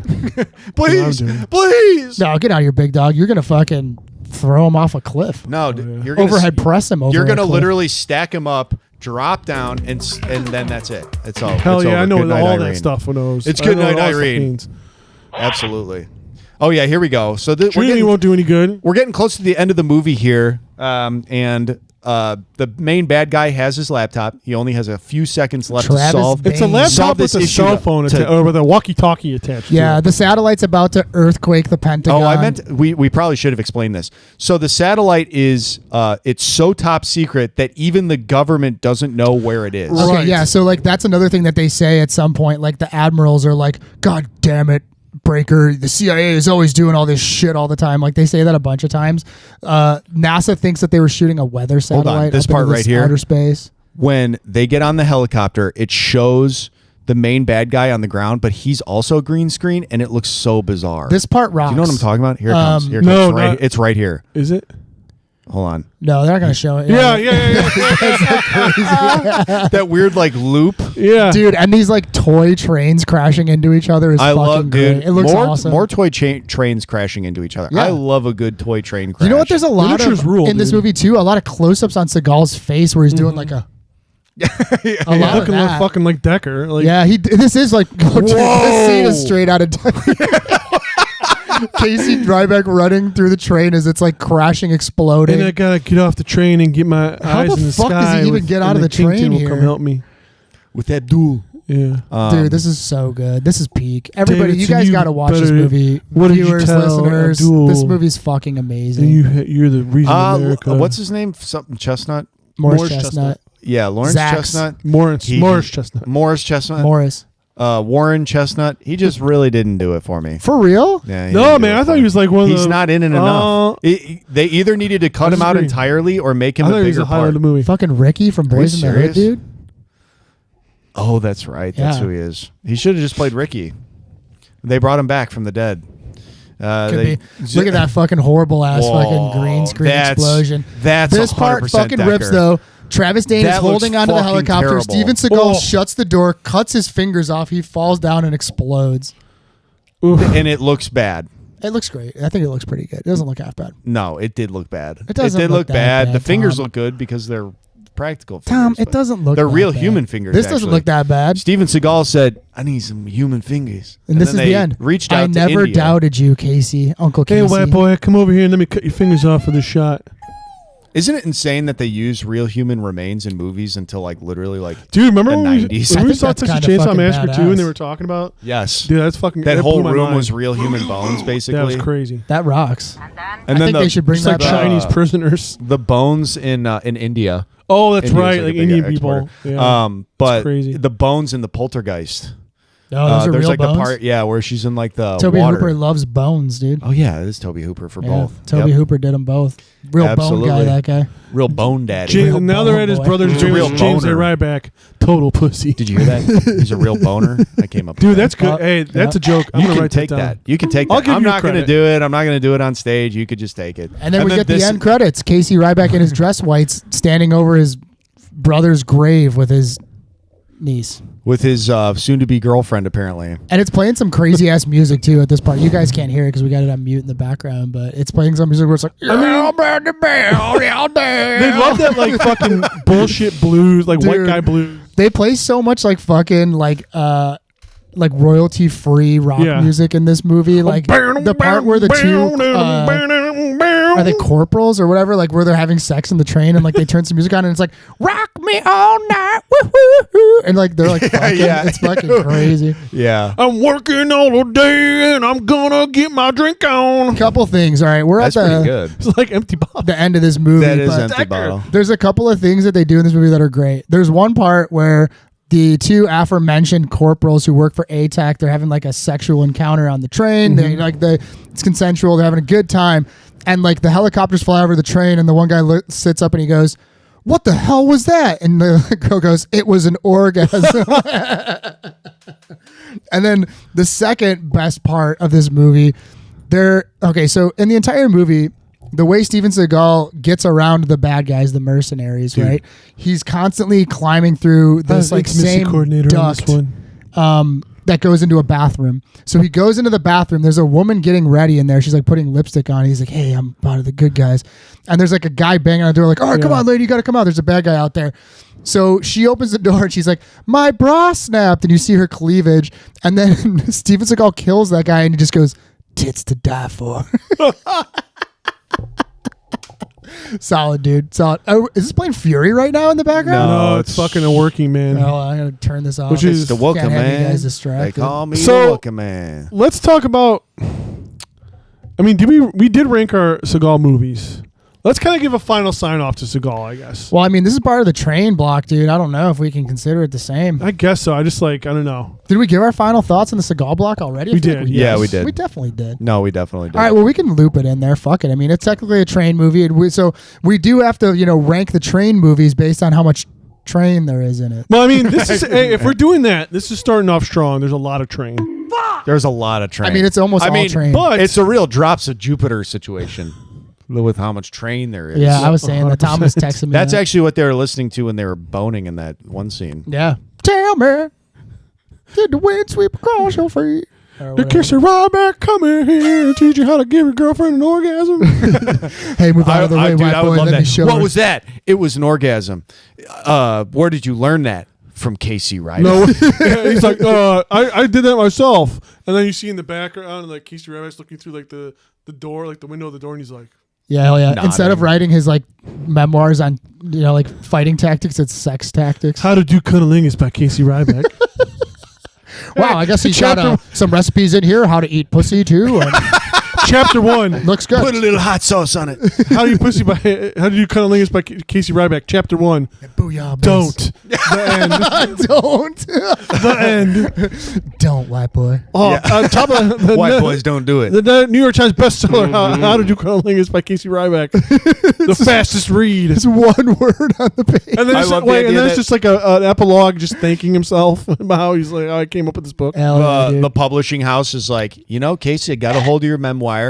I'm a little confused. I thought this was going to be about war and sort of like being a soldier. It is a lot about how to fuck women. It's what I know best. Well, you see, you have a lot of downtime. It's what I know best, white boy. I do ops so fast, and I have a lot of downtime. The only thing I know better than killing a man is pleasing a woman. Just think about. It takes me less time to topple a foreign government than it does to please a woman. Well, part of being a secret agent is you have to be trained in the art of seduction. And I wrote the book on it. Imagine like Casey Ryback is like a James Bond-esque hero. Fuck, who dude. has to, like, Can you imagine Steven Seagal as James Bond? Fuck, dude. He has to going sit- bareback with Ryback. Think about that. Oh, The possibilities are endless. And he has to sit down and like try to seduce a woman for like, hey. Dude, when he kisses the woman at the end of Under Siege 1, Oh, that yeah. like model, it's so like what are we doing? Gross. Yeah. It like doesn't make any sense at all. It's crazy that he was married to the fucking weird science lady. What the fuck is her name? Was he really? Yeah, he was. Whoa, for real? They were married? Like around Hard to Kill. I don't know if they were married like during they were together like during it or like got married and then got married after. You telling me he left his wife in Japan for some hot lady in Hollywood? I can't believe that. Stop it. Oh my ditched God. that lady quick. That's fucked up. Like took all their money. They started her and her family like had like a keto school, and he legitimately was like the first non-Japanese person to like teach a keto in Japan, and like took a bunch of money from them and just like went to LA and was like, hey, I got some stuff to do. I'll be right back. He was the best guy around.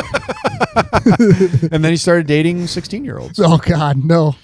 Damn, dude. Maybe a couple of them. I mean, they didn't seem to mind. Well, you guys want to do some ads? Yeah, I'm we sorry. Could, Yeah, we gotta pay the fucking bills. Yeah, I'm sorry. I feel like We this is gotta like one of wrap our this up. faster episodes than recent. I mean, just Yeah, we're not even at 2 hours yet. I know, it's That's crazy. like unheard of. That's crazy as fuck. In all fairness, there's not a lot of meat to this movie.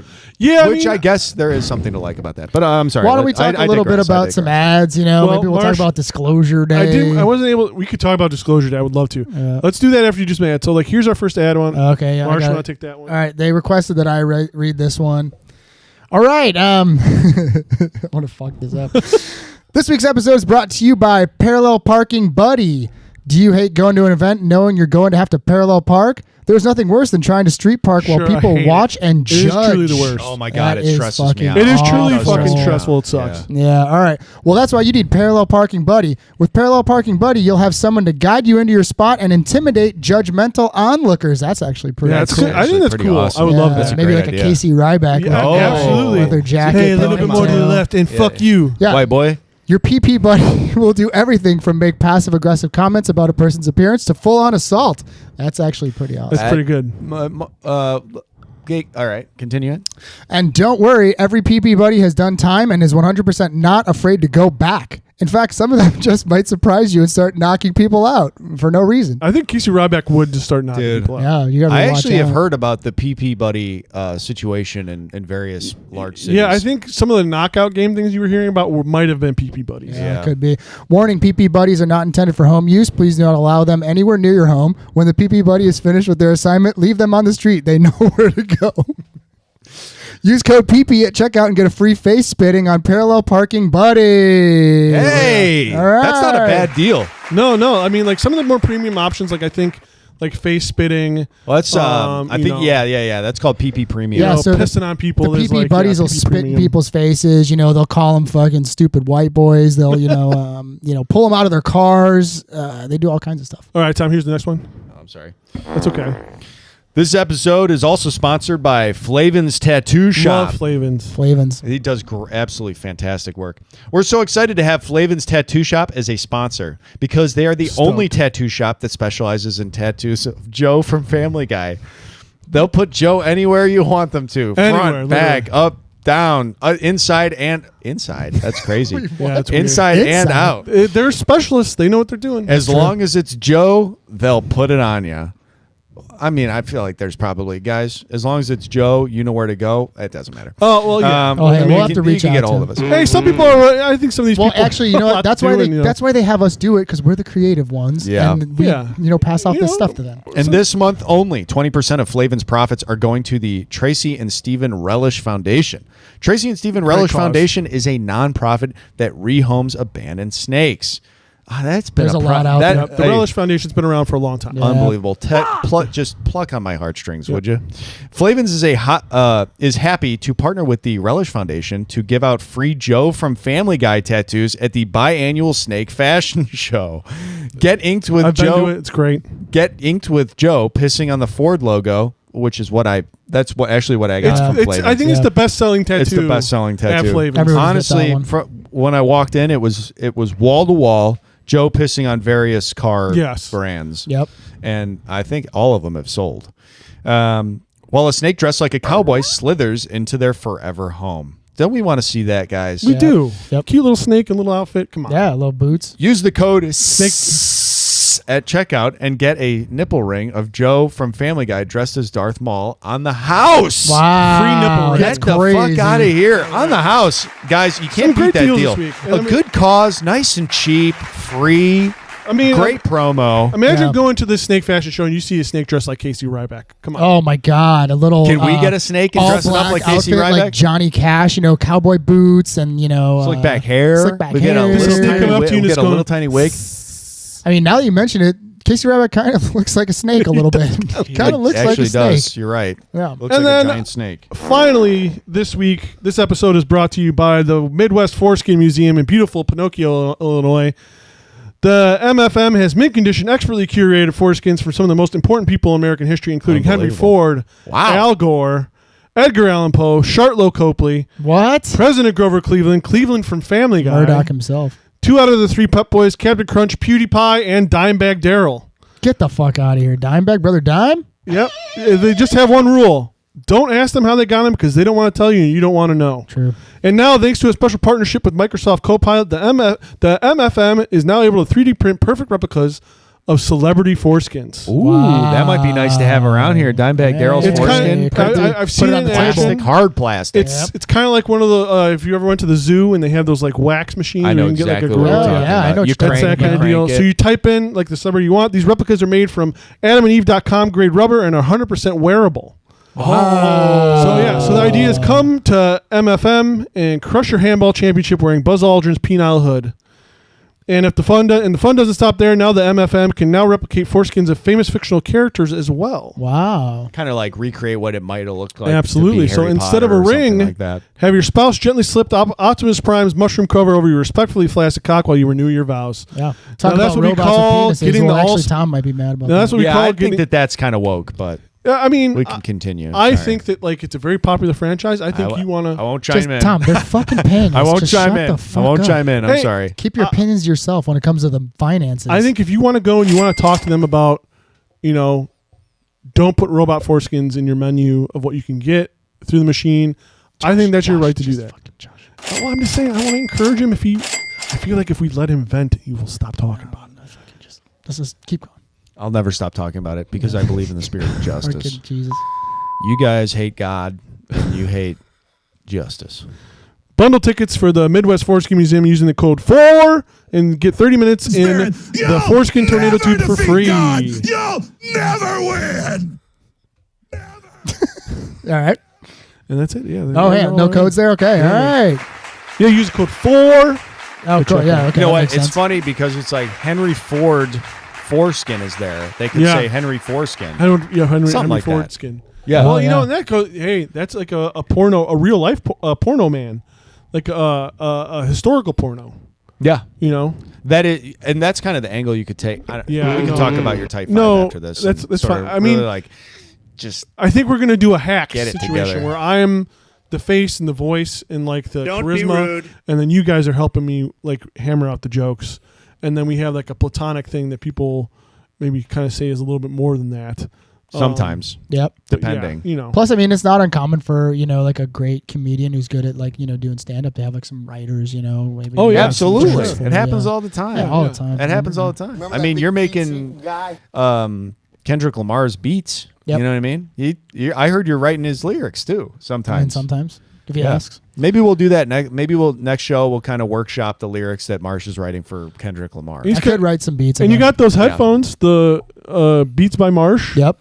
They're more like earmuffs, more so. They're just earmuffs with a working plug on them, but it's fine. It's I'm not a tech guy. You guys know I fucking hate that shit. Sounds true. You get a nice little when you put them on. I think it's really like it's. I mean, let's be real here, guys. It's all about branding and fashion. 100%. We get people to like Marsh's headphones. It doesn't matter if they work or not. Yeah, it doesn't matter if they play music. And you don't even need them to work. Function in any way, shape, or form. It's just more of a fashion statement. It's more of a fashion statement. People say like, "Oh, wow, dude, I bet that guy's listening to nothing." Yeah, you're walking down the street. It's like, they're Beats by Marshes. Yeah, listening to nothing is actually the new listening to things. 100%. This guy's ahead of the curve. I'm not going to lie. We've been saying that for years. Our listeners are DMing us constantly, telling us that he sucks and he is fucking horrible. They do say that a lot, and that he's terrible and doesn't deserve any credit, except for my shirts and hats. But this guy is ahead of the curve. He is a marketing genius. Some people call me the ideas guy. He knows kind of where humanity's going. You know what I mean?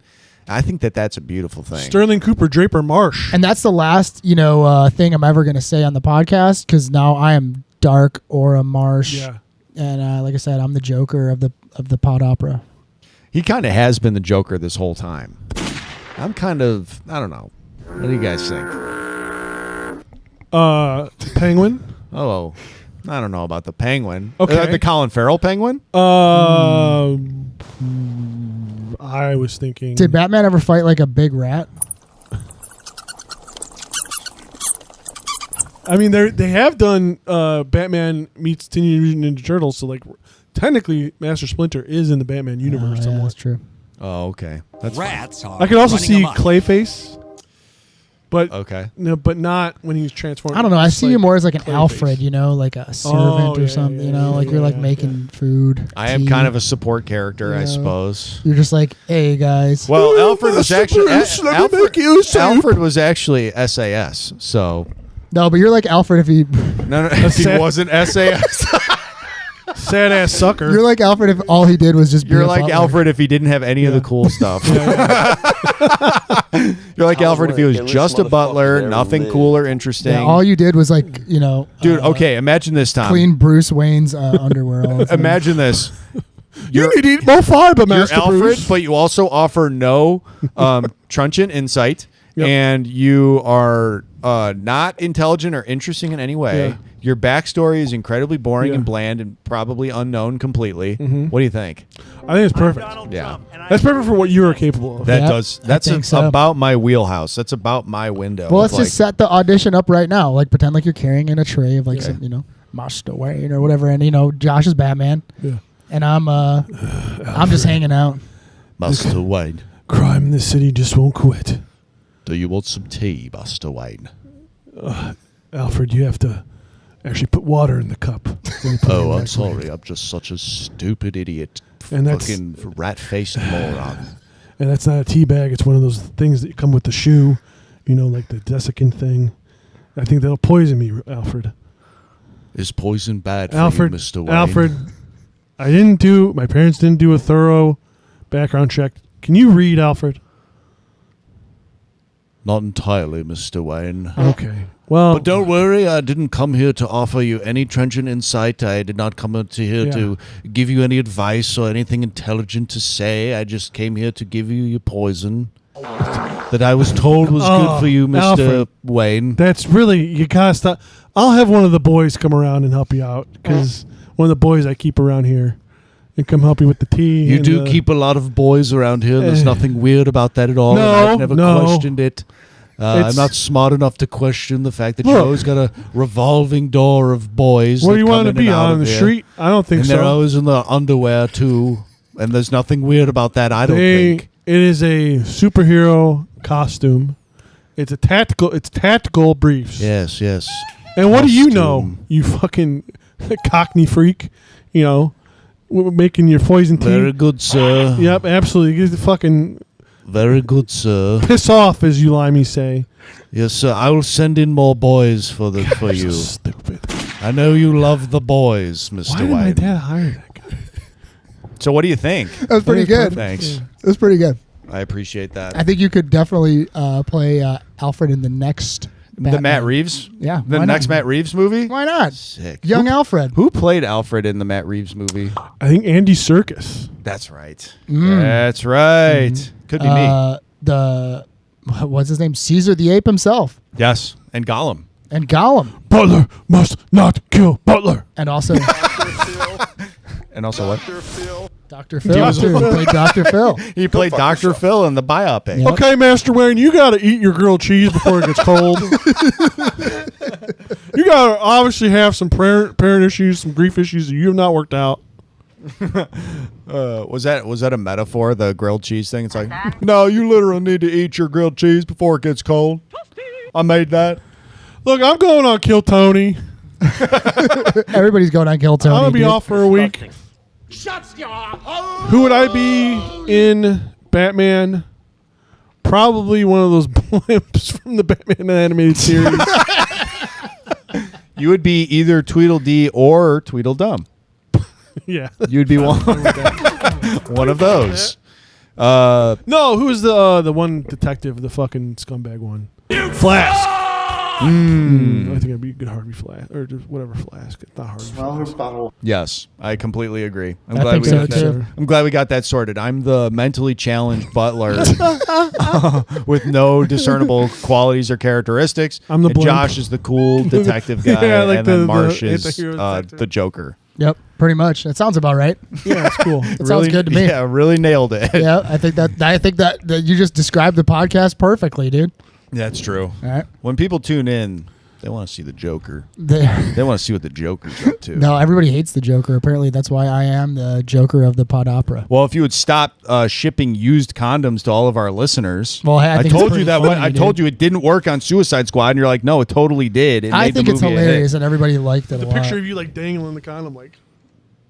Yes. I don't think there's anything wrong with that, and I'm going to keep doing it. Okay. Well, you heard that here first, folks. If you want Consider the yourselves Jokers- lucky, I guess. Yeah, consider yourselves lucky. It's not going to stop anytime soon. It It doesn't is seem not like we stopping. We've talked to our lawyer, and he's just hasn't been able to get through to him about this whole situation. Yeah, Tyler so, Crap can't reach me anymore. I blocked his number. Yeah. I'm like, I don't If want to listen anything, to I this think Tyler fucking, Crap would be encouraging it. I don't listen to this fucking nerd. No, that's Tyler Cum is, is Oh, that's encouraging. right. Speaking of listeners, we got a DM from superfan friend of the pod, Soaked Black on Instagram, and they sent us like internet library catalog of all the Real Sex episodes. Hell yeah. For Josh, the Real Sex expert. I literally did. seen like The Real 5 Sexpert. episodes. There's probably The more Real than most people have Sexpert. seen. You just know the most about it. I do. Somebody did respond to something we posted, like I jacked off to it, like okay, cool, thank you. And then I clipped a couple things I clipped one thing from one of the Real Sex episodes. I was kind of like scrolling through it, trying to find like good Yeah, audio. that's what Marsh was doing. I was doing research for Marsh the was like, I podcast. watched every I have episode got- start to defense. finish. I scrubbed that thing clean. I literally stumbled upon like a great clip that I want to play for you guys right now. And shout out to Soak Black. Thanks for sending us that. This clip goes out to you. Hi, I'm Ed, and I'm a masturbator. Yep. I can't remember what episode it was from, but Probably from the masturbator episode. that's Ed the If I had to Masturbator. guess. Hi, I'm Ed, and I'm a masturbator. Now, Ed the Masturbator would have been a great villain for Under Siege 2. Oh, fuck Ed We the want to loop this Masturbator. back to the movie. Instead of that dumb tech freaking nerdoid Yeah. freak, we get Ed the Masturbator in there. So instead of Travis Dane, like He just keeps taking up the bathroom. yeah, like pirating a satellite to blow up Yeah. the Pentagon, he's just in there jacking off. And then here's Casey Ryback on his train. He's like, "That's the guy that taught me how to jerk off." Oh yeah, I read that guy's sex memoirs. Oh my God, he's in there again. And Casey Ryback knocks on the door. He's like, "Get out there, white boy!" And he's like, "Just a minute." And Yeah. that's the whole. That's the whole Just movie. the most callous penis that's ever existed. Now that's a movie. Yeah, Under that's pretty good. Siege, more So- like Under P. Spooge. Under don't know. cum, dude. We can work on. Do you that. want to talk about Disclosure Day, Marsh? Yeah, we could talk about it a little bit. I fucking thought it sucked We as in dick. you I have not because seen it. we haven't seen I it. refuse to see it. I'm not So- really interested in it. I'm actually shocked you went to go see it at all. Yeah, it was like a Sunday fun day sort of situation. Doesn't sound very fun. We went and saw it with a friend of ours. It was like, hey, I want to go see Disclosure Day. I have the Regal Pass, so it costs like Manaya and I like 50 cents to go see a movie. So sometimes I'm just like, yeah, whatever. I'll go see anything just to go see. I just like being in the movie theater sometimes. Absolutely. But I went to watch so like this might have not been the best viewing experience because like I went with my brother and sister-in-law and wife to watch World Cup before the movie, and I drank like 6 beers and I was pretty bombed.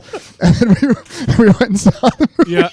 We went and saw the movie and Yeah. I was just like, this fucking sucks. Like they played like a bunch of shitty trailers before it. Like Young Washington was one of the movies they played before the trailer. Marsh hates this country. I don't know if Washington. I don't know if we've talked about this before on the show. Marsh absolutely despises the United States of America. I don't know about Coming it. down off of like, because 6 will get you like, that's when you're like starting to get into like a real like momentum going. Yeah. So to cut that off and then go see a movie that sucks, Yeah. that's brutal. They were tall boys too, so I was Oh, like I said, I was brother. pretty bombed, but I had a good time. So like the movie, man, I love Steven Spielberg. Steven Spielberg movies have like almost all of his movies. Like I can arguably say like, yeah, some are not the best, like, and I don't love them as much as I like hold dear Yeah. like certain ones. But you can't deny like Steven Spielberg, like he has like this magic to him. Like Steven Spielberg just has a magic filmmaking process. An American master for like, sure. Just like his movies, they're so much fun, and like even the ones that you don't like so much, you can still enjoy them. This one, I just did not like it. I thought it was really boring. I didn't like the main character. I didn't like any of the characters. I didn't like the writing. It looked shitty. It's almost too HD 4K with like the 4K camera where like that like starts to like, it just looks, I don't know, man. I know like it's like a polarizing movie where like people either really, really hate it or people really, really like it and think it's like a masterpiece. I don't understand why. I don't see it. And like, I like to consider myself like a smart mark movie fan that like, you know, can differentiate between good and bad movies. And Disclosure Day, I don't know, man. Like if you really, really like Disclosure Day, like hit me up and tell me why it's great and I'm an idiot. But I thought it sucked. I was shocked to see as many people, like this is all via like Letterboxd, as many people that I like respect their movie opinion, like giving this thing like over like 3 star. I was like, at least it'll be like a 3 star. Yeah. And like seeing like some people, I was like, God damn, really? Like a fucking 4.5 star movie? I was like, there's no, I joked about it and like, but like just the scene where she's beatboxing alone, I'm like, how can this be like that good of a movie when there's that in the movie? Yeah. Like that's insane. Like that part's like, it's not that, it looks crazier in the trailer than when it actually happens in the movie. Okay. So it's not as comical. It still is kind of. Because it comes out of nowhere in the fucking a little trailer. comical. There's more funny, stupid parts in the movie. Like I think the stupidest thing is like the dumb fucking thing they hold on to. And like spoilers if you haven't seen it yet, they hold on to this like magic alien stick or whatever and they fucking wave it around. They look really dumb when they're moving it around. Shout out to Lance Archer and the Machine. Is it the Machine? Brian Cage. They're both in it in the beginning. There's like a big wrestling match, and I was like, oh shit! Like it's super rare to like see indie wrestlers wrestling in like a movie. So I actually kind of marked out. I feel for like that Lance moment. Archer like gets to be in a bunch of stuff. He just has like He's got a good look. He's got a really good look. Yeah. So does Brian Cage. Brian Cage does too. Yeah, they both do. They both looked great on screen. I wish that they got more wrestling time in it. The whole movie is just about that. The whole movie is just about them. The Disclosure is admitting that they're wrestling just beating is fake. the shit out of aliens. But no, man, I did not like it at all. I mean, maybe like if you're I don't like, this is also something too that like I think like you're saying, Josh, with like people on Letterboxd rating it high. I also have to remember that like I am a middle-aged man now, and there's like people that are like 16, 17, 18, 19 that have not grown up watching Steven Spielberg movies like I have, right? And like maybe this is like a big deal to them and it's a little bit more meaningful. So maybe that's why it's getting like an overinflated score. I mean, I'm seeing like people, like I'm talking about like film critics and stuff that are like, yeah, I don't know, man. I think that's like a psyop, dude. What are your guys' top 5 Spielberg movies? Oh, I can do this right now. Let's do top 5 Steven Spielberg movies. We got some time to kill. I have a sad admission to make. I don't know if I've seen more than 5. Dude, there's no way. Honestly, me and my brother were talking about it, and I showed him this like insane list of somebody's favorite from IGN or something, and I was like, "This has to be a joke." And he's like, "Well, what would you make your top 10?" And I was like, I don't think I've seen 10. I think I've seen like the big ones. How about I give you guys a rundown here, this, just to refresh your memories here. Yeah. So we're not going to start with any of like the original, like before 1974. He's got 3 movies that I'm not familiar with. These might be like, you know, I don't know, like one of them's a TV movie. But we'll start with 1975 Jaws. Yep, seen Jaws. That's 1977 number 1, Close Encounters of the Third Kind. I have not seen it. Never seen it. 1979 1941, which is a comedy with seen like it. Yeah, that's like seen with it. Jim Belushi and or John Belushi. All right, 1981 Raiders of the Lost Ark. Yep, for sure. E.T. the Extraterrestrial, and then what a lot of people say is that he was like a hidden director, filmmaker, Poltergeist. I always thought he did direct it. What did he Toby produce Hooper. it?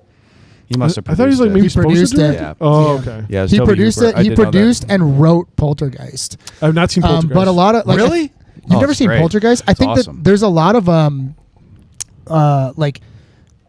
what's the word, like tea, where Steven Spielberg wanted to make the movie, but because it's so violent and scary and gory, people were like, you can't make this or whatever. So he had Toby Hooper made it, and then like Steven Spielberg was like next to him, like, you know what I mean, like not guiding him to make the movie. It's interesting. Look that up. It's very much Toby Hooper's movie. But in 1983, the Twilight Zone movie. Then you have Indiana Jones and the Temple of Doom. Okay, for some reason I thought he didn't. Did he do? Okay, keep going. He did all of the Indiana Jones Okay, movies. well then I'm an idiot. You have The Color Purple in 1985. Nope. The Goonies, he was just a producer on. Okay, yeah. You have Empire of the Sun. Nope. Indiana Jones and the Last Crusade. Hook. Jurassic Park. Okay. Schindler's List. Okay. Jurassic World, or The Lost World Jurassic Park. I didn't realize he directed that one. Yeah, he directed that one. Wow. Holy shit. Yeah, he that's directed crazy. The Lost World Jurassic Park. He also directed that same year Amistad. Nope. Saving Private Ryan. Okay.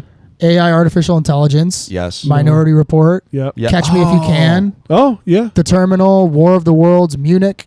Yep. Then you get into like Indiana damn, I have Jones seen and way the more than Kingdom of the 5. Crystal Skull.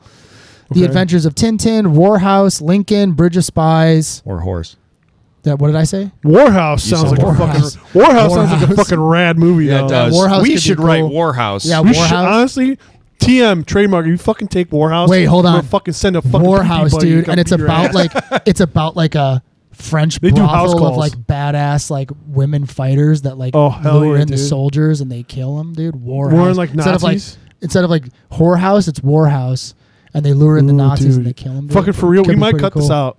Could be cool. I'm even kidding. We might Well, cut it's that on out. fucking YouTube now, so if anybody steals Well, it, it's it's going to be streaming. timestamped and everything. Yeah, so fuck them. Yeah, you're done. we got. We're done, I think pal. I said Lincoln already. Bridge of Spies, The Big Friendly Giant, The Post, Ready Player One, West Side Story, The Fablemans. Holy and shit, then he did Ready Disclosure Player Day. One? He did Jeez. Ready Player One. Okay, so I've seen way more. Yeah.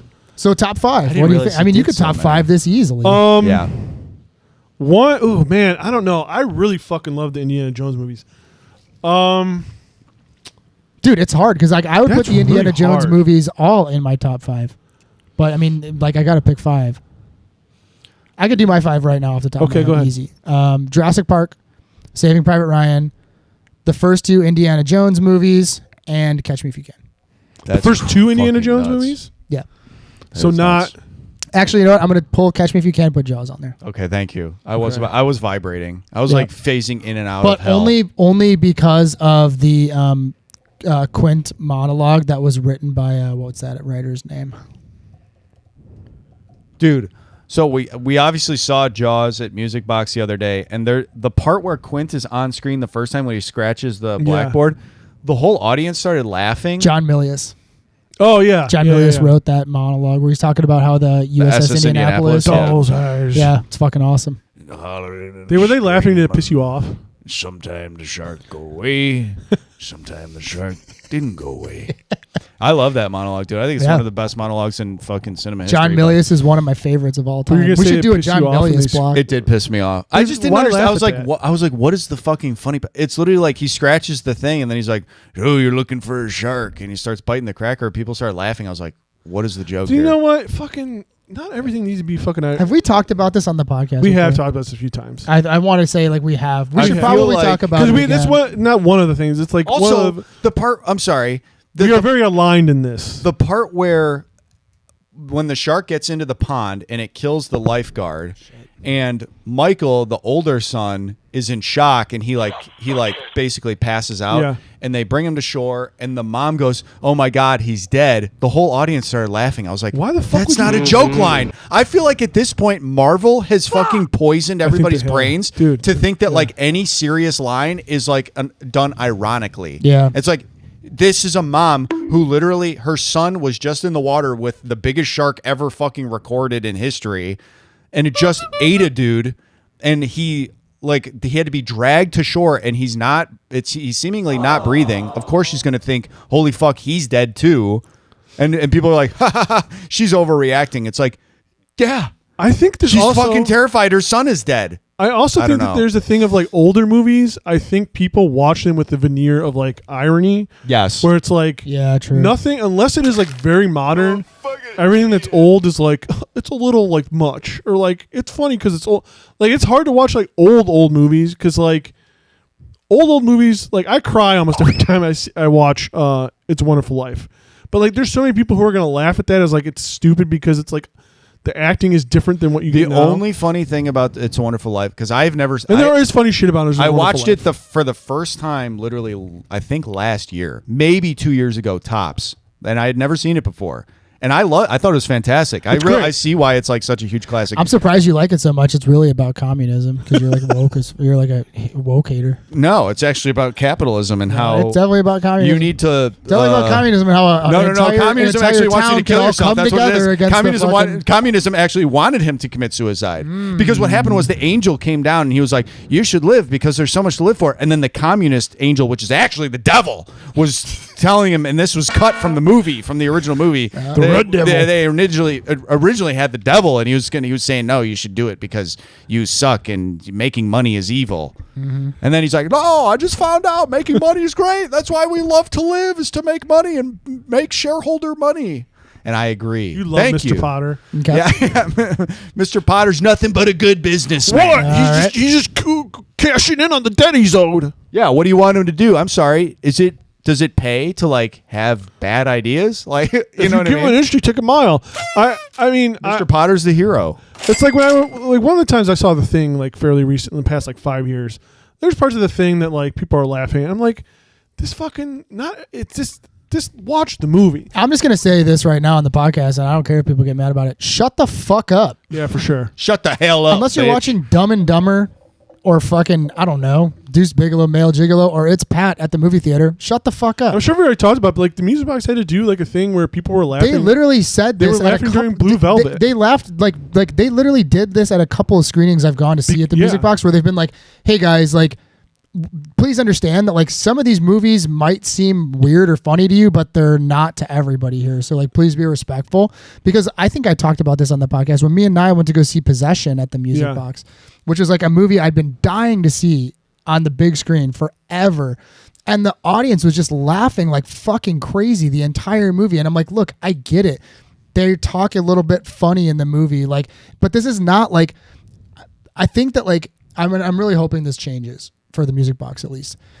That theater is so associated with like the Room viewings and shit like that. Oh, so true. And I think people will just like Rocky use Horror any excuse, like, yeah, exactly, interactive fun things, which is great. I love that they do that stuff. Yeah. Like, but there's a time and a place for it. Not every screening they show is a interactive viewer experience where like you're supposed to like pretend. I don't know, man. Like, and maybe also like, if you can't like not laugh at shit like that, I don't know. Are you even a movie fan? Like, what the fuck are you watching the movie for? Then? I think, unfortunately, I agree to an extent that like it is a theater that is associated with like The Room and like Rocky Horror and stuff like that. I do agree with that to an extent.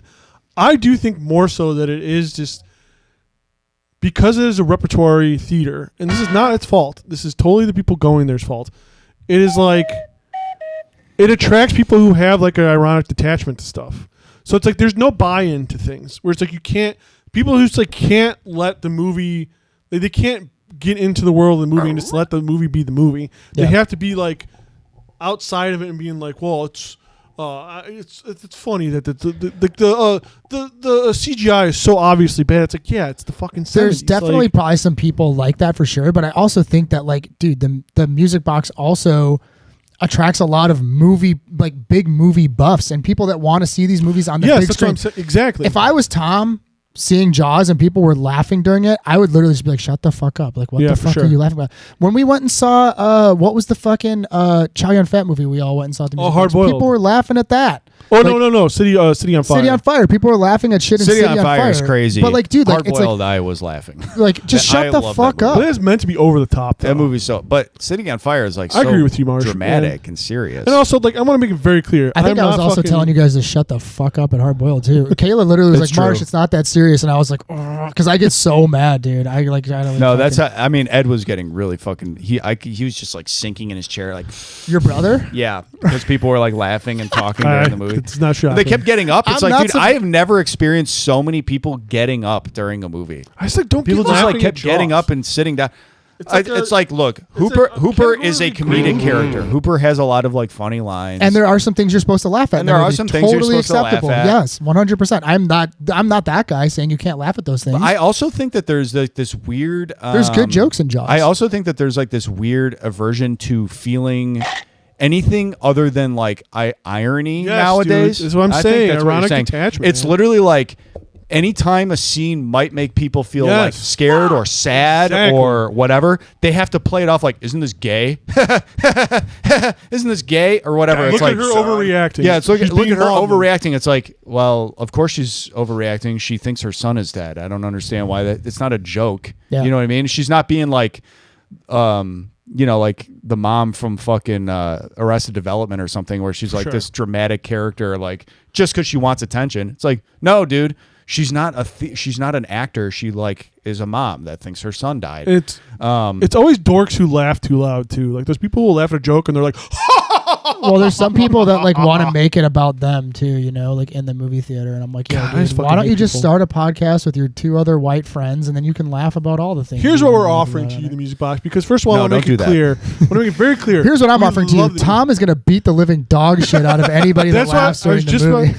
We love the Music Box. I just want to make it very clear. I absolutely love the Music Box. If anybody from the Music Box ever listens to this, we are not hating the Music Box. We love it there. No, shout out to the Music Box. They just opened their 3rd theater there. Oh, did it just open? Fuck. Yeah, it just opened. That rocks. It's different now. I saw Casey Rocket from Kill Tony there. I don't know who that is. Oh, very cool. He's a Kill Tony comedian. You guys know so many people I don't. I'm like, I don't know who the fuck. Here's that what is. we're going to offer. You're not chronically online. We will bounce your movies. True. To get in there, we will stand in the back. Like Bob Odenkirk's Dan Bongino looking bodyguard did in the back. Dalton Nobody. Wade Garrett. Whatever the movie he was in that we saw at Beyond Fest. We will stand there and we will bounce dorks from the movies. I mean, there's no chance that there's 8 out of 10 people at the Music Box we could easily take. Or everybody just be more like me and don't be afraid to tell people to shut the fuck up. Like there's nothing wrong with that either. Like just be like, hey man, can you keep it down? I definitely do shut not. up. I do not like doing that. I do not like. Well, I'll do it for the. I don't like I'll confrontation. But we will bounce. We will bounce your movies, guaranteed. You let us show one movie every 3 months, so we'll bounce your movies. I'm just like always gonna go back to Possession. Like I said, like I was waiting forever to watch that movie on the big screen. The audience completely ruined it for me. It was such a bummer. And it kind of reminds me of Hot Rod when he's showing his stunt movie and everybody starts laughing. Yeah, dude. You feel so man. It's stop laughing. It's not funny. Or Seinfeld when fucking when Kramer did the apologies. It's not funny. Oh, yeah. It's not funny. Don't. Yes, it is. It was funny to us, but it's not funny to Marsh. Marsh is Seinfeld in this situation. I'm gonna do another podcast. If you all are not up on the Lonely Island Seth Meyers podcast and you like the Lonely Island, peep that out. It's a great podcast. Oh yeah, check that out. Everybody has one. Do you guys want to? We're so fucking cooked, dude. Do you guys want to wrap up Under Siege 2 Dark Territory really fast, so we can talk about whatever the fuck you want? Oh yeah, I'm sorry. Dark. Under Siege. We can wrap it up. Let's do it. Under Siege, Dark Territory. I think that as far as movies that are worth watching, honestly, in the grand scheme of things, and all the episodes we've done, which is I don't know, like 50 something. We're getting up there. Maybe 60 episodes we've done. Oh yeah, we are getting up there. There have been very few movies that I would say like just to skip. And guess what? This ain't one of them. You should watch Dark Territory. I think it's totally worth watching. I think that like fucking on cinema right there. Yeah. Starring Steven Seagal. But the villain is compelling. You know, the CGI is pretty bad. It's like green screen. Yeah. The green screen's pretty distracting, if I'm honest. There's not too much of it. Dudes get lit on fire. That's pretty cool. The knife fight is fine, I suppose, at the end. It's not bad. It's not the best Steven Seagal fight we've ever seen. Now, does it add up to Under Siege 1? No, I think Under Siege 1 is the clear champion here. Yep. This is definitely this might be the worst of the Seagal movies we've covered so far. This is the worst of the Seagal movies. But it's still watchable, like especially if you have 2 white friends that you like watching movies with. It's totally worth watching. Watch it, put this shit on. This is definitely a party movie, great party movie. Oh yeah. Would I watch it again by myself? Would I pay to watch it again? Absolutely not. Absolutely not. But if it's on, it's on a streaming service or something. I'm at a party with my boys. We crack open a couple of Diet Mountain Dews, a couple of Diet Mr. Pibbs. Yep. I might just turn this bad boy on. So I would say if you have the time and you got the money or you have access to it, watch Dark Territory. I think it's totally worth it. There's a lot of absurd shit in it, a lot of absurd characters in it, and I don't think you'll regret it. Yeah, I don't think so either. I'll go next unless you want to go, Marsh. No, go for it. I like when you round us up. Look, I have to say overall, I'm not paying for this again. I refuse. Yeah. I can't make that clear enough. No, I just wish Criterion would release the Seagal collection. Oh They just released the Kubrick collection. Release the Seagal collection, dude. If we're going of the movies we've watched, if we're going like which one I'm going to put on first, of like it does not reach any of the highs of Under Siege or Out for Justice. No, and it doesn't reach. It gets close to the lows of Onto the Ground. If I'm putting on a Seagal movie just to fuck around, I'm putting on Onto the Ground all day, all day. Yeah. This one, I don't know if I can recommend it. Other than the situations Tom said, if you're trying to be a completionist for the podcast, go ahead and watch it. I would say wait until it's on like streaming. Yeah, like don't pay streaming. for it. Don't pay for it. Definitely don't pay for it. Because then you'll be mad at us about it. But if you don't want to be a completionist, don't go. I would say don't go out of your way to watch it.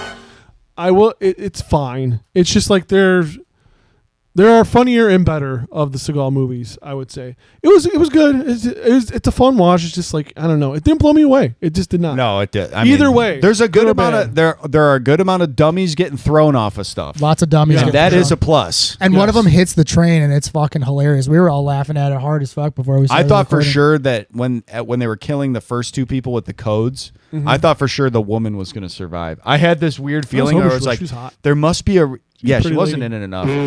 There was a guy she was with. I thought she was going to double cross for a second. He looked like somebody. Who did he look like? Yeah, puffy nipples. I can look up. Did he look like Angel from the show Angel? He does look like Eric Boreanaz, yeah, for sure. A little bit. You're not wrong there. But when they threw her off, I was like, surely there's a reason they're waiting until over the water. And then she was gone. She was dead. I mean, I was like, if she did survive, that's ridiculous. But also, like, yeah. I do also love like the part you're talking about where like Peter Green throws the guy out first and then he just shoots him with the machine gun. He literally throws him out of a moving train and then wastes him with a machine gun. That's why I thought that maybe she was going to survive because they didn't do that to her. And I was like, oh, well, maybe there's like this weird thing where it's like, oh, she landed in the water and swam away. But no, she's dead. She's fish food, dude. Yeah, she's definitely very gone. Yeah, she gone. What a shame. This guy's a real jerk. This terrorist guy's a real jerk. Yeah. These guys Who the funk? Yeah, I think this movie was fucking. I had a lot of fun watching it personally. As far as Steven Seagal movies go, it's probably on the lower tier for me, but I definitely think you should watch it. There's definitely something about these movies too.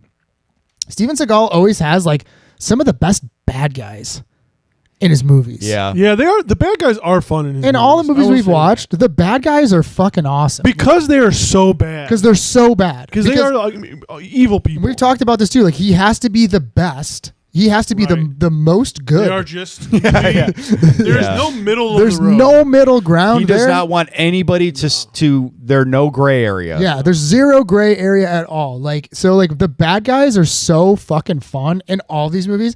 And I think that the bad guys in Under Siege 2 get I'd say I'm going to give them a gold star for bad guys. Everett McGill is Marcus Penn, swagged out to 100, looks super cool. He's got the fucking Hannibal from A-Team look going. Eric Bogosian is Travis Dane, sounds a lot like Anthony Bourdain. Travis Dane, Bourdain, yeah. Holy shit.